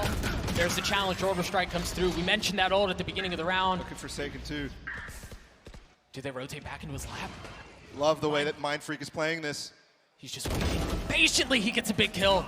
Spike down A. Now knowledge of where the spike is, the Molly to cut things off. And Forsaken can strike at any point here too, because information right now is only that Mind Freak's on the flank, but he gets a little greedy and Crashes finds something too. Oh no! It's falling apart. It's off the rails. But Forsaken brings it right back. It's now Marved in a 1v2. Benkai weak. Forsaken light armor. Does he know? He may. He's staring right at it. Averts his gaze. How does Marv do this? He doesn't. That's how. PRX get to 6. Great round for PRX on a number of levels. The one weapon was enough. A save from the last round. And the push immediately down long B. OPTIC was not set up to receive. And also, we have to keep in mind, Marked is all the way deep at them, so he spots that pocket, but Benkai specifically was playing there to counter the Victor double satchel. They won't go for it. They're going to go for that trap play with the Molly elbow and the double satchel here. All the way down. Forsaken's here, though. No, Benkai drops the fight. Bit short, but the rest of the fight is happening on the other side of the map. Jin gets so high! And he manages to get one with the showstopper. OPTIC just get dismantled, but Ye somehow gets 2 with the tour de force. Hasn't equalized the round quite yet. Trip just went off, and he also hears the Prowler, Doug, so he knows exactly where both of these players are. I have the spike. And he receives the spike immediately, so a lot of time, a lot of space for him to punish Devi here, who will be in a 1v1. 21-9 for him. Again, you mentioned that 1v1. Devi playing an elbow, Ye quietly sneaking his way forward. Benkai still on the other side of the map, as Ye has so many options before him. 45 seconds too. Is he gonna walk all the way back? He's got no. He clears everything, so he knows nobody playing close sight at least. Now he sets up his TPs too, so he can get back out of this situation. Devi just now starting to move. Ye gets the spike down. Devi's on the swing, the head-to-head, and Ye is dead.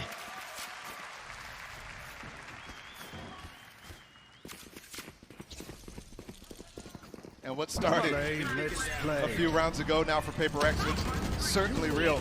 This was, again, aggression against aggression. OPTIC want to go for that double satchel up long. But the classic PRX, this time they actually add Jing to the mix, which just works so well with the showstopper. The haunt in that smoke provides so much value, and they're going to go for it again. And even here, Devi might still send that same exact message. Going the Prowler in the face of the satchel, and he has to throw it in reverse. Nightfall there, and it's going to hit almost everyone. Ye's the only one who's not there. The swing out doesn't find a ton. It's actually Optical winning these duels. With Devi! Down B. With 3 and Ye's left alone. Devi gets 4. PRX. They're not done with Bind. Not at all. They gave themselves a hope with the eco round win. And now a few in a row as OPTIC need to find a way to close this out. It's not going to be to leave Ye in 1vx situations at the end of every single round. One enemy remaining. Defy. He joins the stage for the first time this tournament and ends up popping off. He has been a scoundrel this entire series. Again, you know, we mentioned it on the first map. We talk so much about these other players on the side of PRX, and well, for good reason, right? Like, you've got a star-studded lineup over there. But Defy, he's putting everyone on notice. Yeah, at least in these important moments. A couple of clutch situations, or anti-clutch situations, you can call them, that 2 versus 1 for him. He's only at 8 and 17, but massive, massive impact. And on the first round, his stats definitely reflected that impact. This time, not so much. Mind Freak, 18 and 16. That's crazy. It means Defy was 4 and 17 before that round. But man, you talk about impact, you're absolutely right. And there's even more than that. Obviously, you got the 4K in that round, but the Fade Prowler shuts down the actual push from Victor there, who's trying to go around the corner with a flash from Crashies. And it was good. Both Mind Freak and Defy were flashed. But the Prowler stopped him. He can't go against the flash if he's flashed. Forsaken challenging Bathroom here with an op of his own. An OPTIC on a really, really light buy. They're going to tuck. No, they're not. Great response out from Crashies, though. On my trap. As Jink falls, you still have the operator in play Forsaken. And now some info gathered. They understand there is some presence on board. And off of that, there's the pinch, and Mind Freak gets another. Looking to be one of the cleanest rounds PRX have put together. Teleport's ready. And it is worth noting, OPTIC with a broken buy coming into this one, you still see the remnants of that finesse with the Stinger. Marv with just a Sheriff. Options almost non-existent. Crispy shot, but PRX gets to 9. And this is like this coming round, Balla, this is where we'll see the impact of the timeout that was called previously. Yes, yes, absolutely. All smiles for the PRX fans as they put together now 4 in a row. They've come from 5, 12 to 5. Still 3 match points to go. Important here that they build the bank. So no matter what happens in the round, they're consistently going to have money equipped to take on the push. But look at this, Forsaken might actually go for a peek in the TP. Yeah, what is he up to challenge Ye. Yep. No, he's gonna get out of there for sure. Drops the alarm bot too. The swing is there, Victor cleans up Jing. Not a good start here for PRX. They've been winning the early engagements. And off of that, Victor now 1 step closer to that showstopper. Forsaken still has that tour de force. Holding down showers, but again, OPTIC cut noise. Crash is also with the Seekers marked as well. This is a big round to resist. If you're PRX, Forsaken going for a play though. Clears it out with the... Of course he's going for a play. It's Forsaken. Why not? Crashy's unaware the Seekers there, and that might actually be enough, but no, it's not. Really want to try to pair those Seekers with the orbital strike too, and now the execute. Large chunk of it taken out, still has it. That's Mind Freak Salt right there, and they want to actually work a pick with Ye. Yeah, Finesse who's still flirting outside of showers. And you see the rotations actually coming off for PRX. They're headed towards B. Oh, how did he not see the shoulder? 30 seconds left. That looks so close. I think he knows, he knows. Look at him, the crosshair. Yes, it's good. But again, Finesse in showers, the leader for OPTIC. What? The Doctor Deception tries finessing his way into A, and he does. Turns around, destroys Forsaken. And now Victor gets a spike down. 10 seconds left. 3v3 here, operator still in the hands of Ye. The rotations now start to show up for PRX. Time not on their side. Molly to clear out bench, but there's no one home. Victor 2, showstopper to end this game. Is that the finishing blow? There's a showstopper. It's popped buying early. Space, buying time. And PRX so patient. Stalwart in the face of what's before him. But they have to make a move, and they have to do it soon. And they move right into Ye. This third map looking like a foregone conclusion here as Benkai gets into half. He's going to have to do it by himself, and no, Finesse does it at the end. 13-9 responses. We're headed to map 3. We're headed to Fracture, baby. A phenomenal response from OPTIC. But even in the face of a crushing defeat, PRX with a nice little comeback there after what looked like they're going to be fully in despair. The first map. Well, and the truth is, like, that doesn't go their way by a hair. No. It really doesn't. Like, easily could have gone the other way, but ultimately, as you were saying, it's a fake comeback. They bamboozled the people. So many important moments throughout the entire map. And that one definitely got us off of our seats, off of our feet. Day specifically, too. I mean, we came into this tournament with him into the conversation. I mean, he was the conversation about best player in the world. And at the beginning of the tournament, he definitely didn't have the best player in the world performances. But since playoffs, he's been amazing. The crazy thing, though, is PRX come into this as a potential favorite, and Jing quietly sneaks his name into that conversation. So far on Haven, he was really good, but map 2 definitely struggled a little bit. We're going to have to see Fracture, where he is insane. He struggled. PRX struggled. Break on the other side of this one. Friends, don't go far. Fracture's next. What a response from OPTIC. They take down PRX on their map pick of a Bind. I'm Yingsu and I'm back here with Jess and Bren. That is the OPTIC we know and love. That is the OPTIC we needed to see in this series. Yeah, I mean, they almost let it slip a little bit, didn't they? Towards the end, of second half, they like to troll, a little bit of a fake comeback. But no, they ended up sealing it away. And I think a large part of it was down to the fact that PRX are playing a bit of a slower comp and a bit of a slower tempo to it. And it's something that OPTIC are very familiar with. They played against it regionally a lot of the times. The double controller, it's incredibly popular. And it really did, I think, give them an in. And they were playing with just complete confidence. Complete confidence. It's like they knew parts of the map to pick and prod and what parts not to pick and prod. It was like they just knew the game plan before they'd even jumped in, which probably goes to the whole prep argument of, you know, Chet, the likes of Finesse and stuff, stepping up and knowing exactly what it is they would be going up against on Bind. If you let it fly, you know it's going to be picked. And OPTIC have not yet, this entire tournament, lost their opponent's map pick. That's 5-0. That is an unbelievable stat to be able to hold as a team like this. Do you feel like it was a mistake for PRX to change their game today? Yes, I do. Yeah, I would agree as well. Yeah, I think the Euro is, you can't really prep for it too much, but this particular round as well, Jess, you highlighted a really interesting question. Watch this round. If I don't show you who's what team, would you have guessed after what Victor does now, which team is this? Do you think this is Jing? Yeah, I think this is Jing.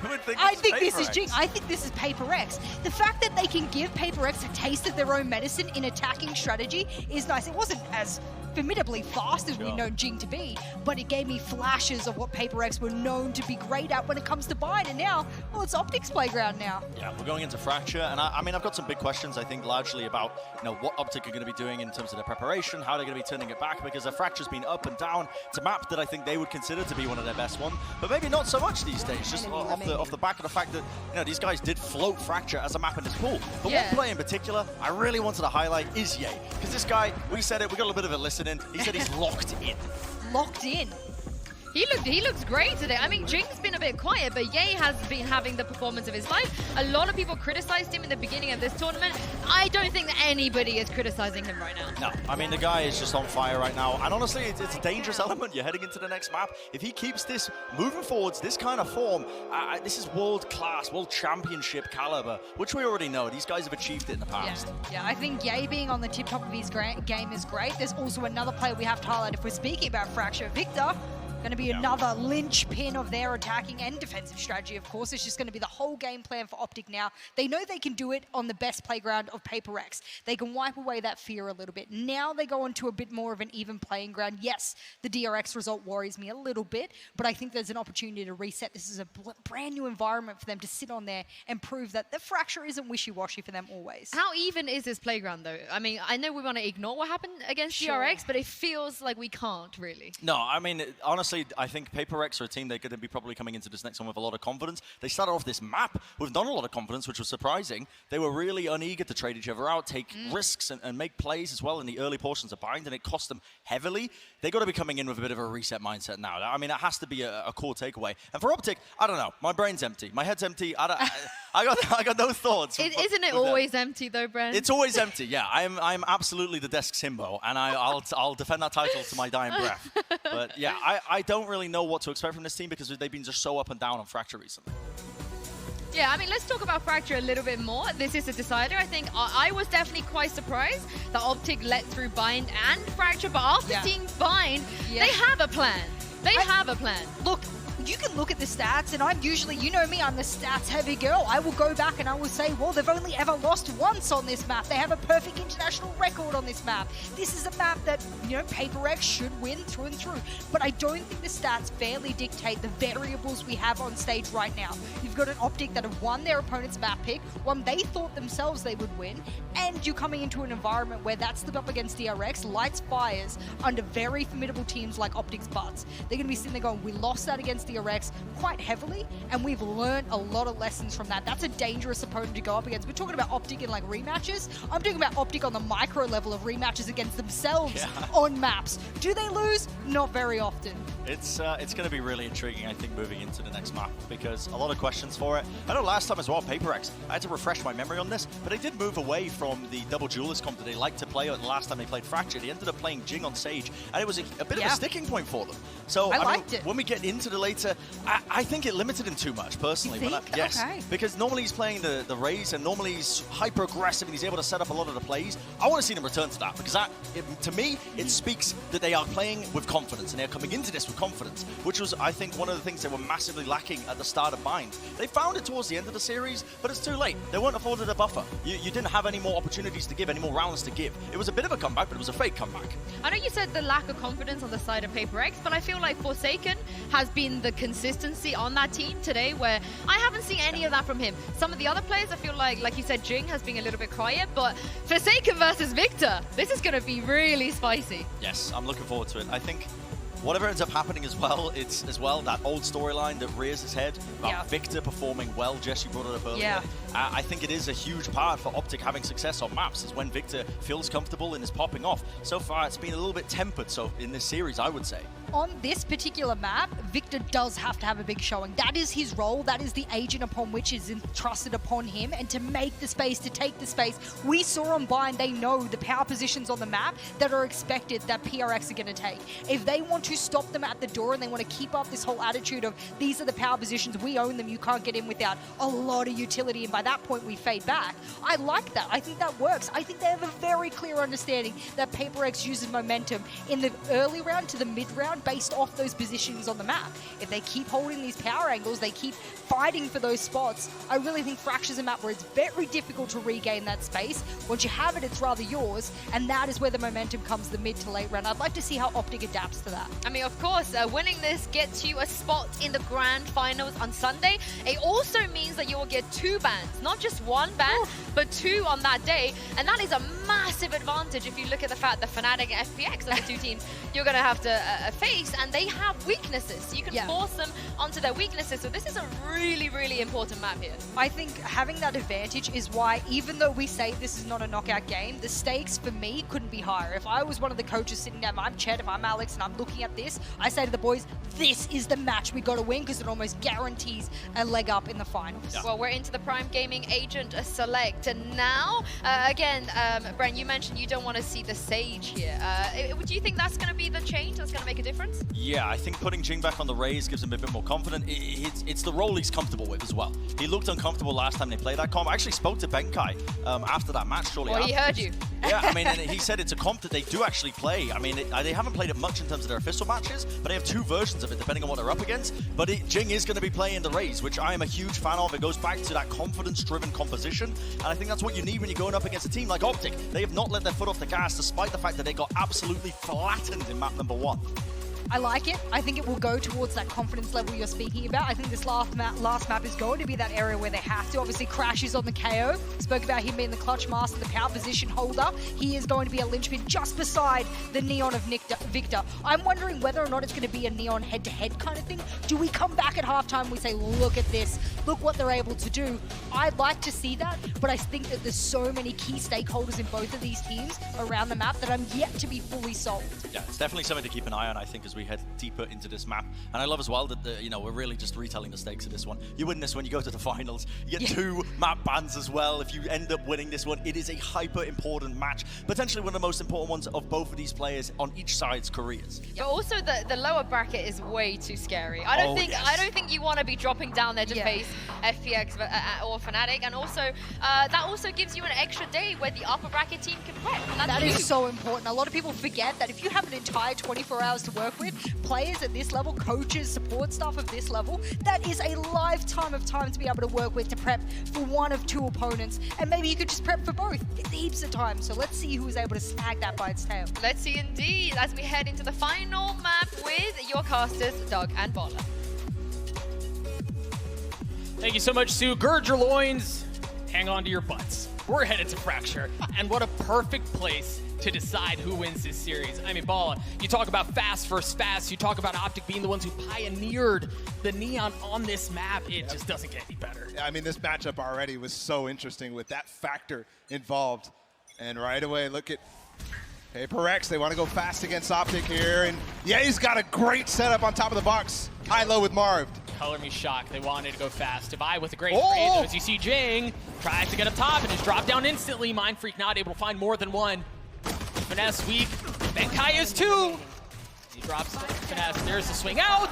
As Benkai with nothing in health is able to get those 2 at the end. What a ridiculous round from Benkai. But even more ridiculous, OPTIC just completely squeezed on that south side. The spawn, they never left it. That's the type of pace and aggression you expect from PRX. 1 enemy remaining. Just the second as well. Down, attacker spawn. It honestly felt like at the end of that round, I was like, oh, he got a couple kills. But no, that was all the players. Yeah, that was all he needed. It's going to be interesting to watch Divide playing the chamber here up against Ye. They're both set up again, south side crunch. And they're going again. And that stun hits 3 of them. Victor was the only one who wasn't hit, and he was a sitting duck anyway. 1 enemy remaining. Great response, but still, I mean, too much to do. Even when they do get a couple, this is actually a completely failed round from PRX after it looked like a fantastic one. Crashes will get the spike down. And he's in a 1v2. He spots one player. The shot's not landing. The flash as he swings around. Still has a bit to work with, but Divide cleans him up. It was a great setup, and obviously the kills came in from Forsaken. Ye was there fast. And the thing that you have to do, you have to decide which side you're going to hold, and Ye immediately is there. Gets the kill, trades it with final player Crashies. No fireworks today, I'm afraid. And they just commit to continue pushing through that B site. That's going to be super important because, as you saw, 2 players from PRX were just coming right behind them in halls. And this is going to be a super interesting game if we stay on the south side default that OPTIC is playing. And it looks like we are.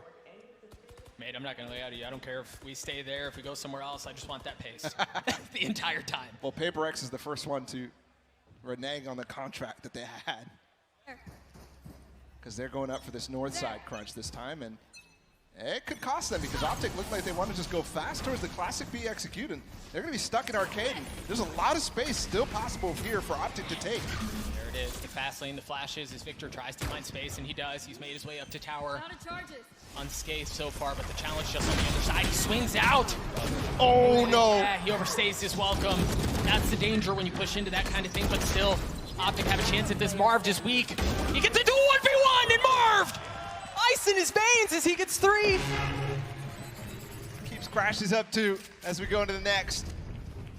So both guns stay.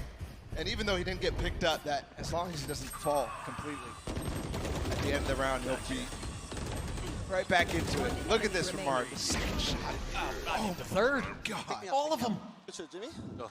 Let's go. And it's calm. It's not the same type of aggressive energy from OPTIC after they got run down on, and they will swap. Still no presence on the north side, but they want to go fast to punish Mindfreak here.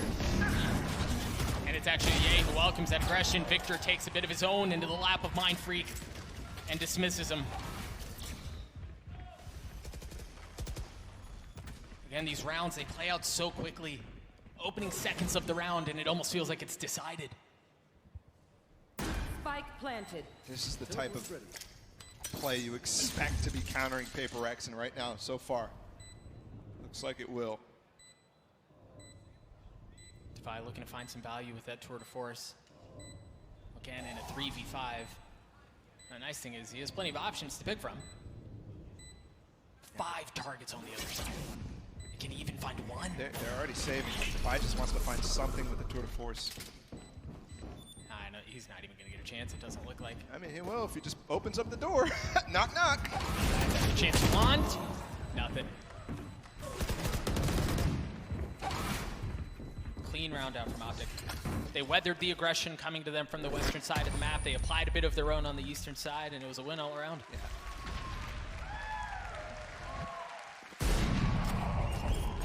And Ye, who has been phenomenal all series long, touted as potentially the operators, players on Fnatic, on Guild, on OPTIC now, touted consistently as the counter to PRX. And as soon as he got that op online, he finds himself a kill against some aggression down tree, and Forsaken's still not done. With the weapons that they have, they're gonna go for it a little bit more. Finally, a north side spread for arcade control here from OPTIC. He's in trouble. Yes, he is. The hold out from Forsaken cleans him up. But look at the space taken now. Victor's already in their spawn. He's pushed up. Nobody else on this B site. And Marv just joined the northern side off of the rope, so they've made their intentions very clear. They have full B control. They should be able to get the spike down, but they want to fight. Just a great flash setup for Victor to get more. This is dangerous, though. Forsaken's picked up an op. His ult did run out, though. Spike But he's got planted. the op. Maybe he can find something with it, a gift. No armor on 2 of the members of PRX. Speaking of gifts, Ness never saw him. Woo. Crashy's able to swing around, take care of Jing. Numbers advantage in favor of OPTIC here. PRX are going to have to somehow get over that, get over the fact that time's not on their side. They're going to go. Are they going for this? They want to keep the op. They're just going to go. Can Forsaken slip his way in? The tap is there, and that should extinguish things. They can fight the cross, though, here. They can make this expensive, and they will. A shot from Mindfreak, and Forsaken did escape with the op. And they could have even kept them still.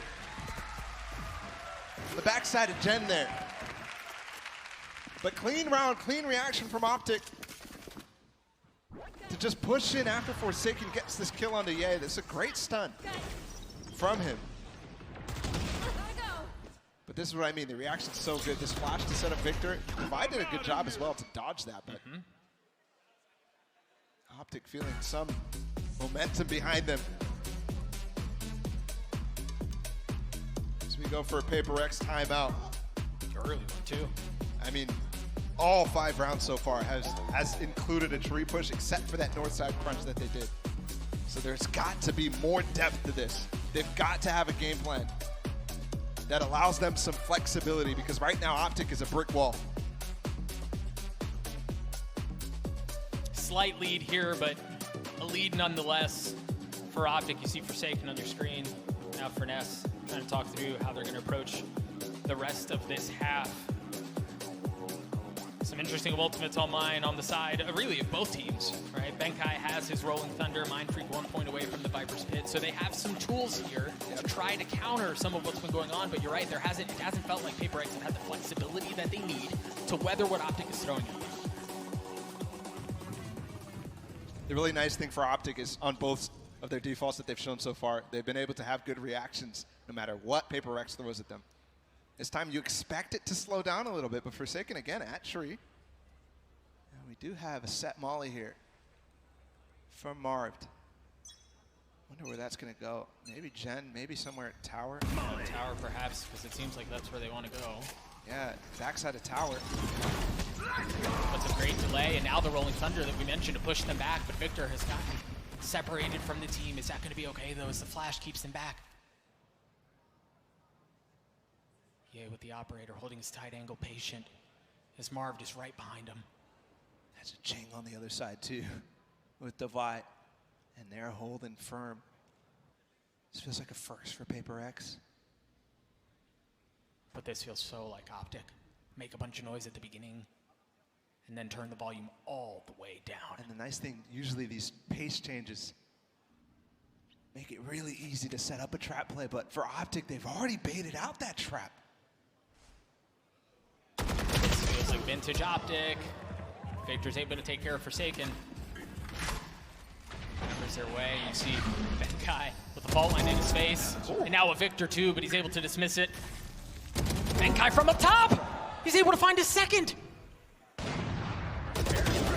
Mind Freak is doing it too. The orbital strike comes down. Spike's down too. Oh, and a shot out from Ye! 2v3 here, and Device showing he can wield that thing just as well. Jin cleans him up. We're tied at 3. And PRX slowing down by miles per hour. I mean, they just slowed down to a crawl. They're not even moving on the map at this point. Divide with the op on one side of the map, and then Benkai with the very, very nice swing. Also with the molly there from Mind Freak. Very cool. I don't know how Benkai gets 2 remaining.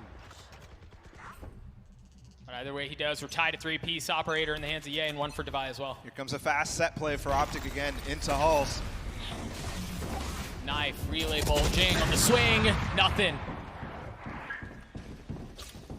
And this is complete cause for them to just chill for a second because they've got their backs covered. Ye's got the op to work with, and they've got the opening pick. Oh, the nade is perfect. Benkai, can he tuck? Is he safe? That smoke might fade though. Benkai might be able to do massive damage. Again from up top. Undetected. Finds more value. Retake wall on too. They can come out of Halls really easily here, especially with that next kill. Great shout out from Devi. Finesse trying to take care of them both, and he does. A 2v2 here. Mind Freak so far away, but he gets a kill that he needs. Forsaken does too.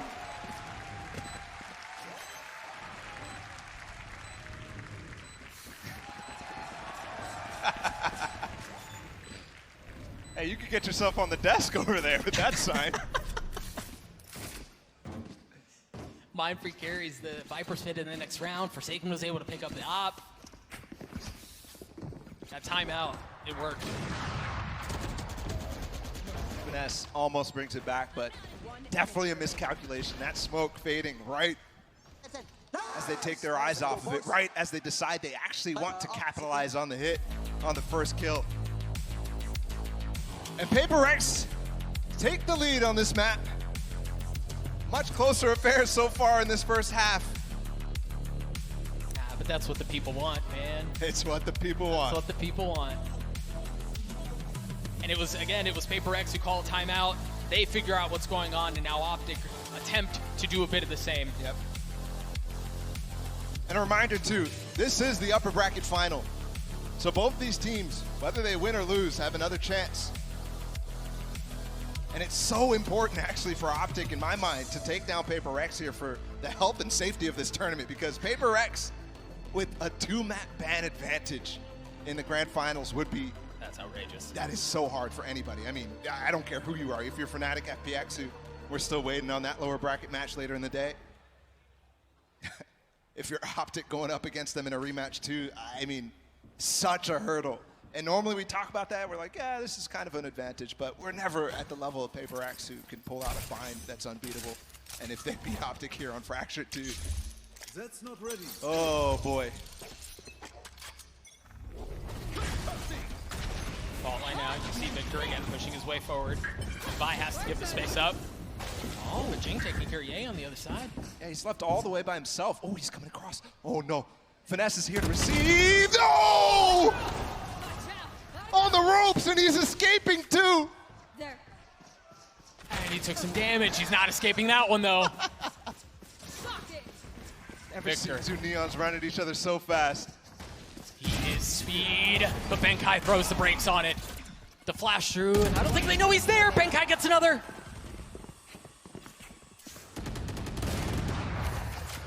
Marv falls, operator from Device. PRX get to 5. A crazy round. Off of the timeout, too. Just a crazy round. They read the fact, and this is the first time that OPTIC has done that, leaving Ye alone up on the top, the north side. And then this is just absurd. Oh my God. And then as well, look at this smoke here from Benkai on the right. This is actually Mind Freak smoke that he's putting out at the beginning of the round. And it gives him so much room. So we tune into PRX HQ in Singapore. Oh, another ult. Forsaken's going crazy. The Rolling Thunder was there, and PRX cleaned him up. Marv's Molly, a consolation prize as he somehow gets a second. Forget the guns, I guess. Yay with the op still here. He could isolate this easily, this 1v1, but I don't think he'll expect Divide to be all the way up tower, and he doesn't. PRX starting to build up a lead here. And that was a fast attempt. So many times OPTIC is going for this fast play in halls with the neon wall, all that sort of thing, with Marv having a molly as well on spawn. Look at this. This is top of the round, off the barrier. That is PRX. One enemy remaining. Well, the crazy thing is, too, normally OPTIC would be very well prepped to handle something like that because they just send Ye, they explore a little bit, not necessarily when they're going for the fast play, but because it's PRX on the other side, they want to punish over and over, and that's another punish there. No, Divide on Chamber is just filthy. Looking very good. Forsaken waiting here as people walk right, crosshairs, but Ye with the trade. Ye finds another. 3v3 here on the round. Finesse still with. Look at this. Marv is actually reading out the flank. Ye's isolated now, but look at Finesse. He's all the way on the other side. And he's going to do it quietly yet again. No idea as to what's going on. And Ye finds the value. He's got 3 on the round. He's going to try to run away, get to the fences. There's an op waiting on the other side. So Showstopper invested. Oh, Finesse double thinks himself there. Oh, and wants to challenge, but he only has a sheriff. Yeah, that's all he has. This is a great spot, though. Do they expect him here? Can he find 2? He's going to have to do it with the sheriff. 1 disappears. The 2nd doesn't fall. Jin cleans him up. PRX get the defuse. They get to 7. And while this was a close game, all of a sudden that scoreline that we saw in the first map, possible. As we go into the last 2 rounds here, still. OPTIC need to bring this back to a 7-5 to make this close because a 9-3 is very difficult to do when you go off to that defensive side against the pace of PRX. Similar comps, but such drastic styles. OPTIC have to find a solution here soon, and perhaps it's through the ultimates. They have 4 of 5 available. While PRX is not that far off. Instantly you hear the tour de force come online. Right there. Victor throwing a little shoulder, see if anyone's going to challenge him. Marv waiting for the aggression coming down halls, and freaking A, he's right. They're coming. Can he find value? He's already spotted him. The relay bolt is lap. He sidesteps it, but you don't sidestep Jing. Oh. And he's not able to find anything either. The fast lane. Off your feet. And now the Rolling Thunder. And off of that they go. That's a green light. They're getting what they're looking for. They're also looking for Benkai, and Benkai's able to get another 4v3 here in favor of PRX. And it's gone from bad to worse. But can Ye snatch it back? No. It's gonna have to be Finesse. Vandal in hand. But it's a knife that's out. And Benkai gets 3.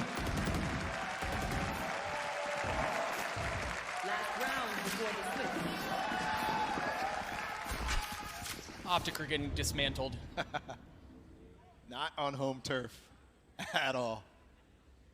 And this Benkai has been a menace from this tower position.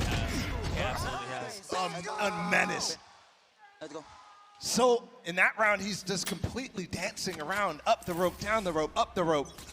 And that's himself 3 kills on what looked like a perfect decision from OPTIC, although they might counter this Viper's Pit. Mindfreak in trouble. The thing is, you're walking into a labyrinth, and there is no thread from Ariadne to get through. You're going to have to rotate away, and that's exactly what OPTIC do.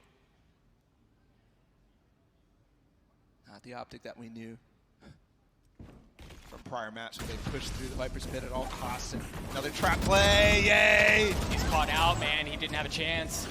And now the ult out from Forsaken. He's only able to get one, but the molly up from Crashies keeps him back for now. The movement. 4v2 in favor of PRX is Crashies. Oh, it's Benkai again! Heart still beating, still feasting, still eating. A 9-3 half for PRX. And OPTIC on the ropes. So many lopsided halves. Spike down. And this time, there is no chance for OPTIC to just wait for the next map. This time, they've got to come back all the way on a crazy half on the other side.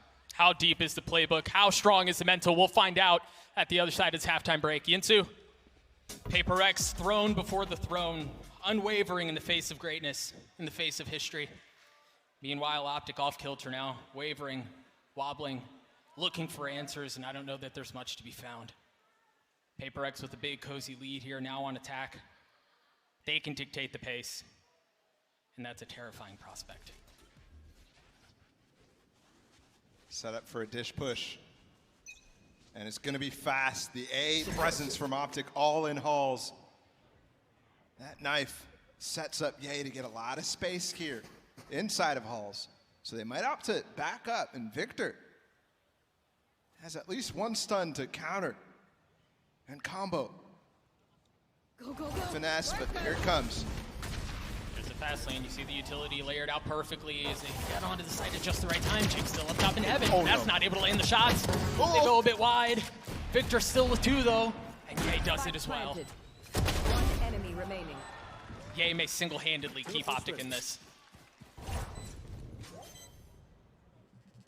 I think actually that round device nowhere near, so this defuse is coming through. The round is over. Just want the kill. I feel like I've seen that situation. One bullet from Ye, and they will clean it up. But that round already shows a little bit of deficiencies that OPTIC might be able to take advantage of, because what is it? No smoke on halls. So Ye is able to find 2 easily. And Victor and Finesse did, well, a pretty good job at delaying for Ye so that they could fight in a crossfire like this. Victor with the first 2, and then Ye as they're trying now to clean out Victor. No smoke here. One enemy remaining. So only one Viper as the controller. Not something we've seen since the beginning of Bind, but PRX. Ingenuity behind the scenes. See how they cover those gaps. It's going to be fast. At least that's going to be the attempt with the molly to keep him back for now. A little bit of hesitation as they're forced to think through how they want to go about this. And well, that's certainly not what you had in mind. Marv's able to get 2 easy ones with the Spectre on the other side. It's actually the Finesse who gets 3 at the end there. Clean out from OPTIC. And they've already brought it back within 4. Long road to ruin though. Again, so much on the line for OPTIC. A PRX victory here would mean such a difficult road for anybody in the grand finals. And also, they just have to make it through the lower bracket. We know they're good at it.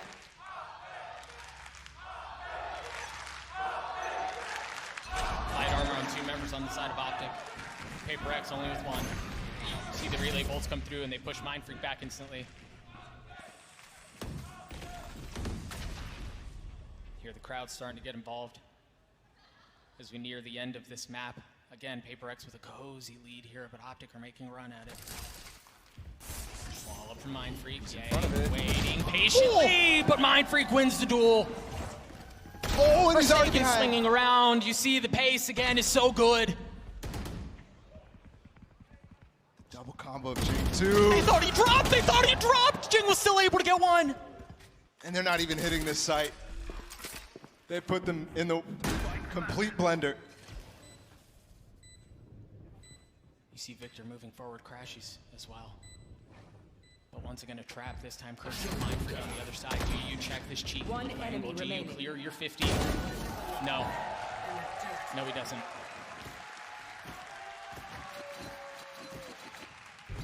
A similar position now to what PRX attempted on Bind, a 5-round deficit.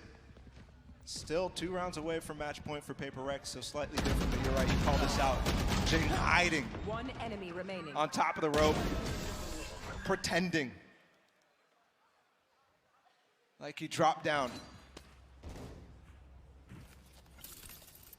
And they're gonna have to deal with that really, really fast push into spawn from Forsaken 2. Victor, the only one on the side of Optic with the gun here. It's a stinger. The challenge is not his way. PRX are gonna get relative ease. That was really the only problem, and they've been able to clear that out. Now the members of Optic arrive, and doesn't look good. Maybe Crashes can swing it back. He's stuck here. Can Victor get here? Yeah. Well responded. Jing's still up and having Benkai on the tap. The Molly nade combo, so good. Victor taking the scenic route. He circumvents what's before him, or at least attempts to, but you haven't gotten past Divide. And now you've got Jing who's shown up too. They're pinched, man. You have a Roomba on one side, you have Satchels on the other. Where do you go? Nothing is safe. Solid utility there from PRX, but Optic as well. Saving there, not going. For what? They got because of the pistol rounds. They want that op in the hands of Ye. And I think that's a great decision. Again, you think about the composition. As we get an Optic timeout, you think about the composition from PRX. The Viper Wall's the only thing. Outside of the Neon Wall, which sometimes is available, sometimes is not. You only have really 2 chances to get into the site. And Ye is the answer. At least he'll have to attempt to be, again, you mentioned the operator. Seems like that's what Ye's going to be bringing into this next round. Opt to call a timeout. Staring up another outrageously large deficit.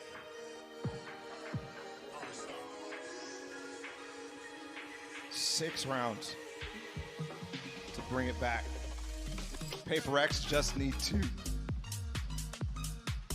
And they've already made history, but they are so close to making history even more. A grand finals appearance for an SCA team. This mix of Singaporean and Indonesian players on the side of PRX doing what has never been done here in Valorant and beyond. Where do they find value? Who's the catalyst? Is there a catalyst for Optic? All eyes turn to Ye. Operator in hand, shot delivered. And he's fast to arcade. Can they cross? Fast lane. They do. And Seal stays! It didn't go off! Can he find another? He does! We asked who the catalyst was. Let me introduce you to Ye. 4v2, here's Jing. Here. Up top. No idea, there's someone literally right behind him, but Mind Freak's able to clean him up. This is still a winnable round for PRX. They have that showstopper, and here it goes. Jing goes up top, lands the shots onto Victor. A 2v2 here. He's gonna get a shot at the second. Finesse on the swing. Jing on the deliver. And Ye once again alone. He's already gotten 3 on the round. He's gonna have to get all 5 just to get Optic to 6. Can he do it? He thinks they're going back to B. Oh, I don't think he wants a heat. Oh. He may just be saving the op. No, with the spike plant, he's coming back now. Has to go for this. He's got the tour de force next round, so game-saving play here possible from Ye for the ace. With an op. Again, no armor. He's gone entirely unscathed in this round. The biggest challenge is still before him. The operator does not sing. PRX map series point. Match point. And Ye has been finding massive values against the stars, but this time Here comes the party! Jing is able to find value of his own. One enemy. Even though Ye's been shutting him down on prior maps. And that was definitely an overplay from Finesse and so many Optic players. It was a 2 versus 3. You want to play? Let's play. Yeah, you're gonna have to do it again this time with the Jordan Force. You hear both of them have been used. Bankai has the Rolling Thunder. You hear the Orbital Strike. All of it dumped at once. Can Forsaken find anything with the ult? A broken buy for PRX. Do all of that. Perhaps Forsaken can find the value, no. Ness cleans him up. Victor trying to find more. 4v3 in favor of Optic. And they can't go to A. Ye is there. And they've got no wall. They got no wall on this side either. As Mind Freak and Forsaken have fallen, so it has to be just utility, it has to be Divide taking point. No element of surprise in play here. In fact, they're the ones smoked off. Ah, my goodness. I thought he hit that, but Divide hits that one! A menace on the chamber as Jing does it too. Crashes and Ye left alone! And it's all on to Ye. Oh, to keep Fracture alive. The star for Optic. Alone. In space that's unoccupied by anyone else. Crashes, falls. Could have been a moment there for Ye if he made the read. He is making the read though, falling all the way back. The crowd feeling it. Ye outnumbered, and it's not gonna happen. History books have a finite amount of pages, and PRX's story is not done yet.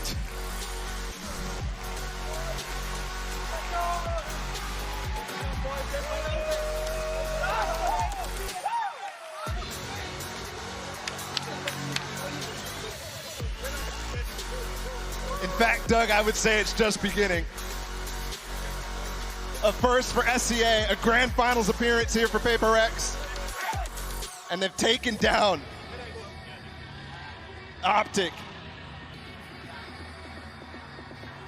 An unbelievable advantage now for them. Let's play. As we get to see them play potentially both Bind and Fracture in the grand finals, where they have been slaughtering opponents left and right, minus today on Bind, of course. Yeah, almost didn't matter today, but yeah, you're absolutely right. Can lightning strike in the same place twice? It's a great question. Clinical performance out from PRX, man. And a great introduction for them to the crowd, to the audience. And still, this is hard to say, but still probably some people's first time watching PRX, and I'm sure they're making fans over and over and over with their style, their bombasticity. How do you not love them? How do you not love those guys? I mean, Bankai walked out in a dinosaur costume, man. What are we talking about? And the performance that he had on that map, and unreal. It's a standing ovation, too, from the crowd as they take their bow and we wait for 2 days to get to see them again.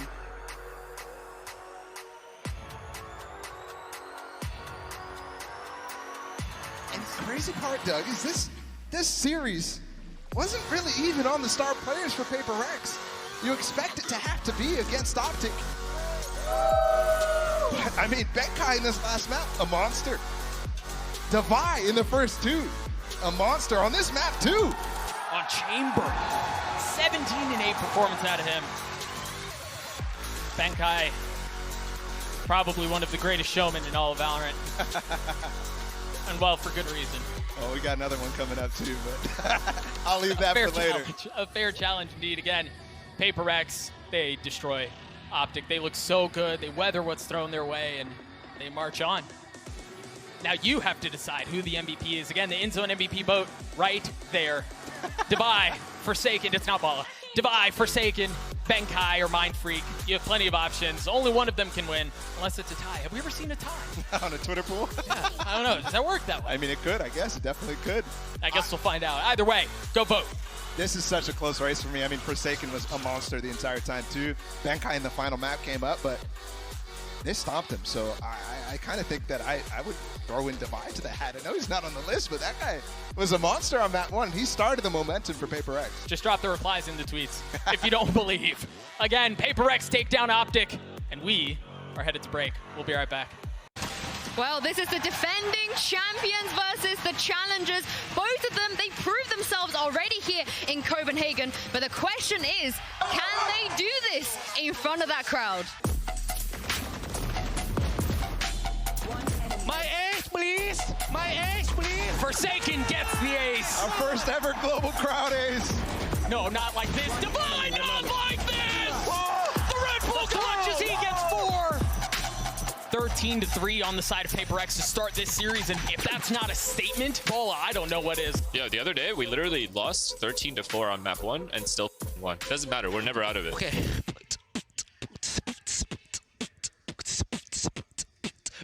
We have lift off, and it's a no-fly zone!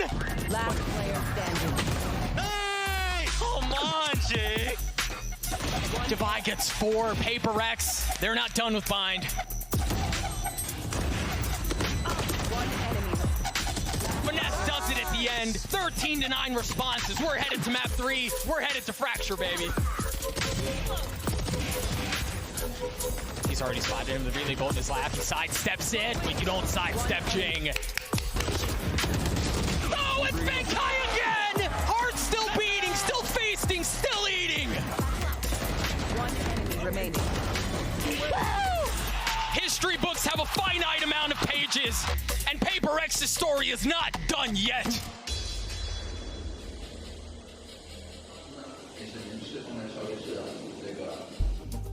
And that was the Prime Gaming post-match highlights. I'm back here with Bren and Jess. We have just witnessed history being made. PRX, they are the first ever APAC team to make it to a grand final of Masters. I wasn't gonna say it, but I told you so. I told you. I was with you. I told you. I was with you. I wanted to see the title. Listen, it can still happen. OPTIC are in the lower bracket now, and we've seen them do runs before in the past. But PRX, coming into this tournament, it's been evident to me, I think, watching their regional games, they've made improvements every single time, and they've turned up to win this time. It's no question about it, and now they're proving it, man. I mean, these guys are in the finals. What a crazy team and storyline for them. I am rather emotional about this sort of performance as well, because for the APAC region, tactical FPS has been a difficult one for them. That's something that has always limited them in this space in the esports scene. It's an area I've watched grow, and I've attempted to grow with it, but not at this kind of level ever. And I get to sit here and proudly say that APAC has risen to the APAC level that I know it could be, to the international global stage where they're able to come in and show us exactly what APAC is made of at the top level. This, in tactical FPS, is history, and this is something now PRX holds. That's incredible. I think it's the fashion in which they reached here, right? They were dominant every single time we saw them, and they have their own style, Bren. They don't have to adapt to anyone else. Everyone else has to follow them.